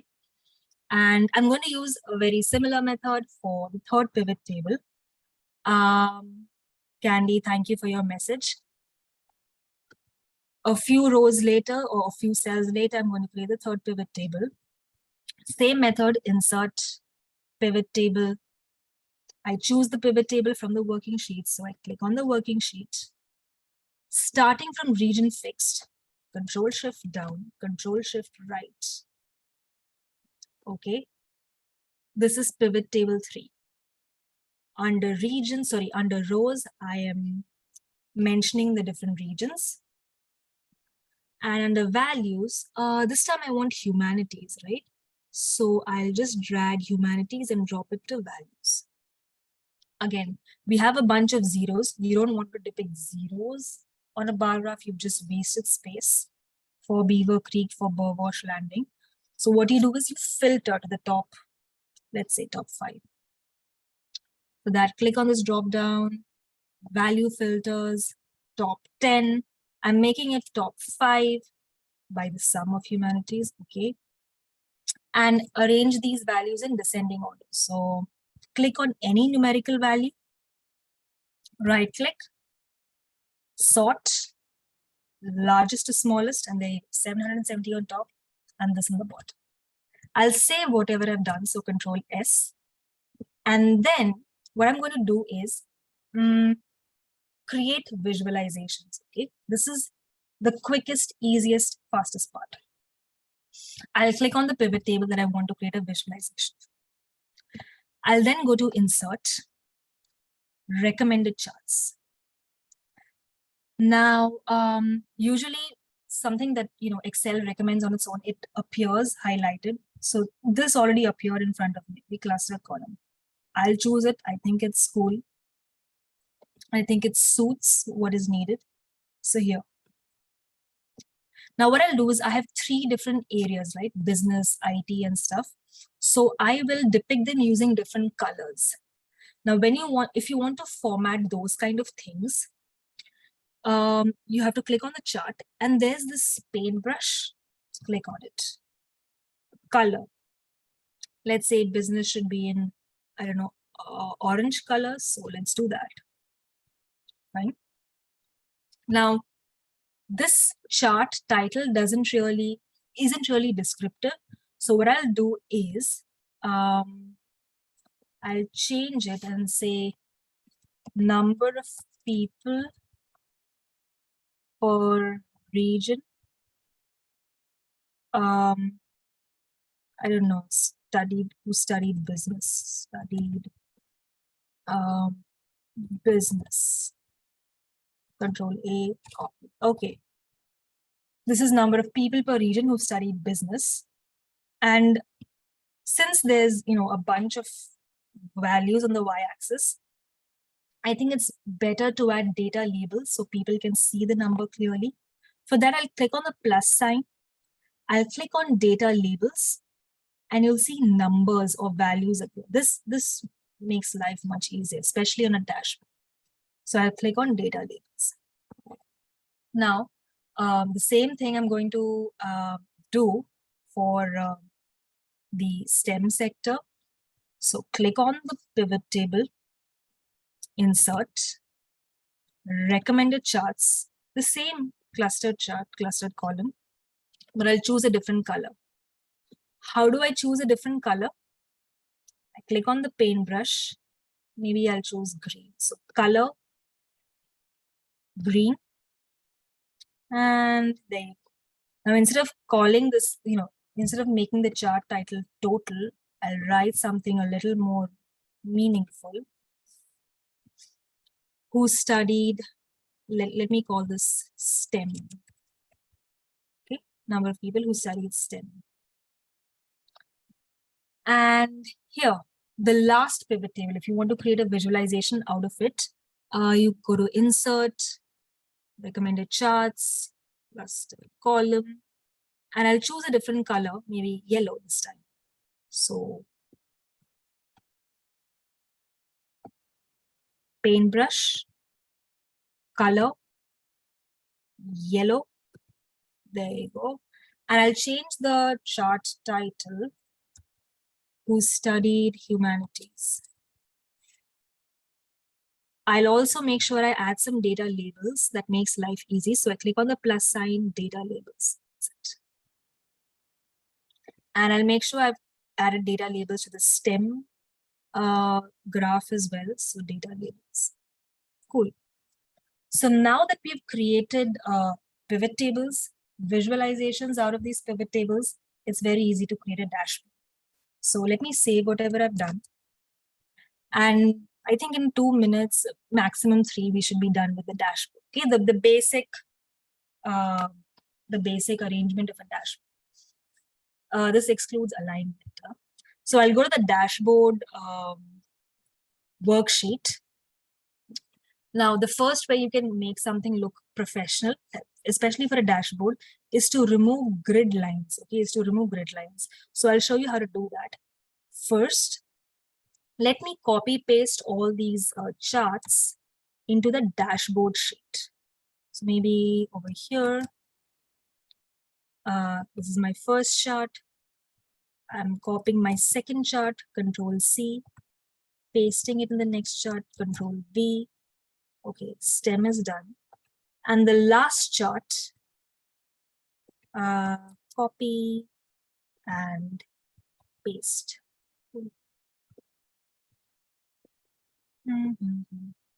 Okay, this one disappeared. Give me 1 second.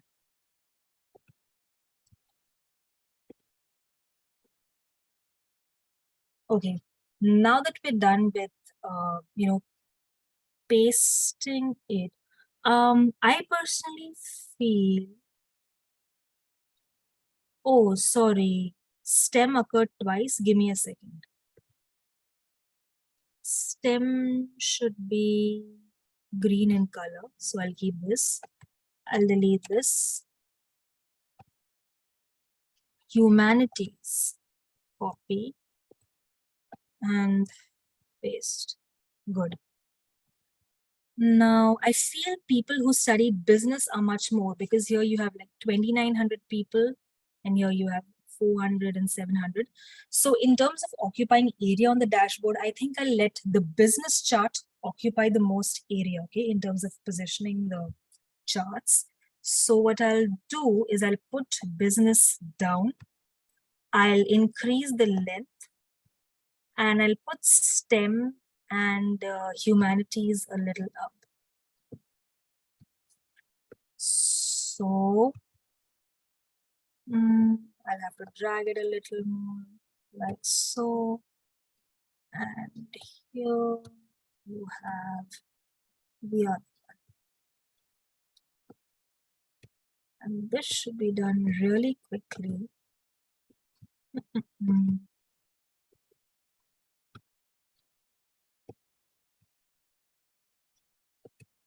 I'm going to reduce this and push up the humanities. Cool. Okay. We've got a very rough structure of a dashboard. So one way I can make this appear a little more professional is to remove these grid lines, these rows and columns. So what I'll do for that is, I'll go to view, and do you see this checkbox that's marked next to grid lines? I'll uncheck that. That makes all these grid lines, these lines representing the rows and columns, disappear. So I'll save it. That alone improves the look by leaps and bounds. Now what I'll do is maybe I'll push this a little bit, and I'll create a dashboard header to make things look a little professional. For that, I'll select a bunch of rows. A bunch of rows, a bunch of columns. Let's put it over here. And what do I do? Maybe I'll fill it with a certain color.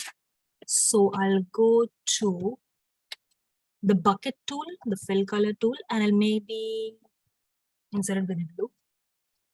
I'll also make sure that all these cells from A1 till M4 are merged, okay? And whatever text I write appears in the center of this large merged cell. So I'll click on merge and center. And here I'll write in terms of text, UConn education dashboard, okay? This is too small in terms of font size. So I'll click on it and probably make it, I don't know, something in the 20s. Okay, 26. I'll increase, I'll make it bold, okay? And I'll change the color of the text so it is white. This one looks better. This one looks better for sure. Now you notice that my, the header of my dashboard is until column M. And so that's somewhere over here, the right side border, whereas my charts are a little beyond the M, the right side border. So what I'll do is I'll try to align them, and then I'll show you a shortcut that makes your life easy, okay? So you don't have to stress your eyes too much. What you'll do is you will try to, let's say this chart, click control and click the next chart. The right borders need to be aligned, right? Right side border. So what you'll do is, you'll click on shape for, you'll first click the two charts whose borders need to be aligned. So click on this one, hit control, click on the next chart and click on shape format, align right border. So align right. Notice this one extended a little bit. Same thing, you need to align the stem chart along with this one, the left border, because the stem chart is a little jutting out towards the left. So I'll click on this chart, okay, hit control, I'll click on the next chart that needs to be aligned. And then I'll say shape format, align the left border. Okay, so this one moved. And let's see, maybe I should move this a little. Okay, great. So this one is a good enough dashboard. Okay, this is a good enough dashboard.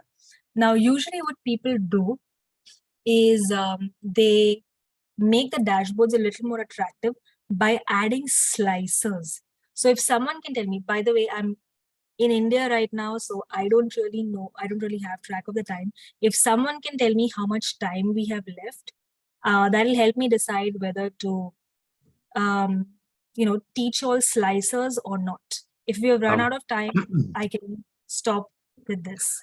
We have 14 minutes to be exact. It's 7:46 p.m. Eastern Standard Time.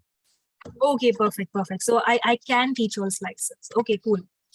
So what I'm going to do, slicers make, the chart or the dashboard look really, really professional.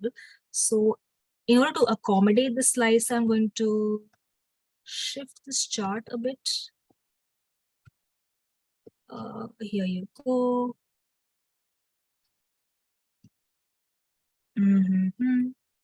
Okay. Maybe this one can appear extended. Not too bad. Okay. So save. Now slicer, I just want to mention something in the working sheet. Slicers usually help you when you have categorical data. Categorical data in the sense here you have region fixed, right? And each of these values inside this column, region fixed, is unique. For example, Yukon is different. I don't know, Watson Lake region is different. Ross River is different. Repetitions may occur, but those are categories in and of itself. So region fixed is a categorical value, okay? For example, if this data set contained a column called gender, okay? Contained a column called gender. So gender, and then there's male, female, other, okay? So imagine the rows, okay? Male, male, male, female, other, female, female. So all these are categories. Imagine another column, this is categorical, called relationship status. This one could be married. The next one could be widowed. The next one could be divorced. The next one could be single. The next one could be separated. Then again separated. Then again separated. Then divorced. So repetitions can occur, but those values are categories. Okay. So whenever you have categories, in the dashboard, slicers are a good way to represent those kind of values. Okay, so in this particular data set provided by the Canadian government, I don't really have too many categorical columns. There's region fixed, but that's really as far as I can go. Like I can't create new data. But if there was something like marital status, you know, separated, divorced, whatever, if there was something like gender, male, female, other, or whatever.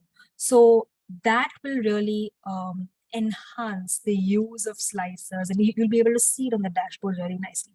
But over here, I can only bloom where I'm planted. So I'm just going to work with region fixed. Okay, it's not going to show the full functionality, but I'm just going to show you what kind of things you can click on. So in order to create a slicer, what you can do is click on any chart. Like right now, I've got 3 charts, right? Maybe I'll click on the first chart. I'll click on that chart, and then I am going to drag this down a little bit. Yeah, there is a section called Pivot Chart Analyze. Click on it. Once you click on Pivot Chart Analyze, you will see Insert Slicer. Cool. And here, the only so-called categorical value I have is region fixed. Okay, so I'm going to click on region fixed. Let me push it to the side. Now, alignment and all that is important, and I am not paying too much attention to it, but just bear with me. Now I'm adding this slicer. Maybe I should go all the way down. Okay, I'm adding this slicer. What you'll notice is that because I added the slicer while the first chart was clicked, the slicer, like if I say, hey, I want to focus on the Dawson area. Okay. Now you notice that Dawson is 0, right? So let's actually check with the working sheet. Dawson, STEM, really are there 0 people who studied STEM in Dawson? Let's see. So Dawson is here and STEM is here, math. And yes, our dashboard truly is representing what is in the working sheet. So cool. But if we were to try some other area, let's say, I don't know, Yukon, Whitehorse, those kind of areas. Let's try Whitehorse. Okay, it says 355 who studied STEM. Let's check. Working sheet. Whitehorse. Over here. STEM. 355. Okay, so the graph in the dashboard is truly representing what is in the data. Okay, so that's working perfectly. But you'll notice something, even though I'm, clicking on these filters in the slicer, there's only one chart that's getting affected, that's reflecting these changes. You know why? It's because when I created the slicer, I had clicked on this chart and then clicked on pivot chart, analyze, and insert slicer. So the rest of the charts are not getting affected. However, if you want the slicer to affect all the charts in your dashboard, this is what you're going to do. Okay, you will basically click on anywhere in the slicer. Click on anywhere in the slicer, and then you will see, let's see, slicer on the top, and then report connections. Okay, you first click on the slicer, click on slicer on the top, and then report connections. It'll give you a bunch of pivot tables that actually that act as a source to the visualization. Right now, only one pivot table is checked, which is why only that chart was getting affected. You will click the rest of the pivot tables so that the respective charts also get affected, and then OK. Now, if I try to change, I don't know, maybe I change this to White Horse. It says White Horse has 355 STEM people. This one we already checked. 590 humanities, people who studied humanities. Let's check. Is it really 590 for humanities? Humanities, yep. Humanities is 590. Perfect. And the last one was business. It says about 2,100 people. Let's check whether White Horse really has that many. White Horse for business, yeah, 2,140. Okay, so this is how you add slices. Now, slicers really show their full beauty, their effect when you have more categorical, categorical columns. Right now, I just had region fix and it wasn't that great of a column either. But, when you have something like marital status and gender and all that, slicers really show their power. Okay, so this is a way you can, add, you can make your dashboard a little more attractive, a little more interactive. So I'm going to save all that I've done, Control S, and this officially ends my presentation. Okay, so I made sure I use a data set from that pertain to Yukon, and this was a relatively simple data set. I didn't use too many formulas or anything. I didn't use a data set that was too complicated. Hopefully, this has given you confidence to work with simple data sets on your own and create nice visualizations that that'll help you derive insights. Thank you. Well, thank you, Reena. Yeah. Wow, I've learned a lot here today in a short span of time. It shames me. I've been using Excel for literally 25 years, and there's a few gaps in my knowledge because I learned on the job. So I'll be reviewing this video a couple of times. Thank you very, very much. At this point, we'll be wrapping things up. I'd like to give a big shout out to our funders, the Yukon Department of Economic Development, and also helping with the summit is the Yukon Department of Highways and Public Services. So I'll close for now. We will send the slides. We will send the recording, assuming the recording comes out good. Usually it does. And we will send a Zoom and location for the next session taking place on next Saturday, the 5th of November in the afternoon around the same time as this session, Yukon time, at UConstruct, Northlight Innovation Center. So please stay tuned for that email.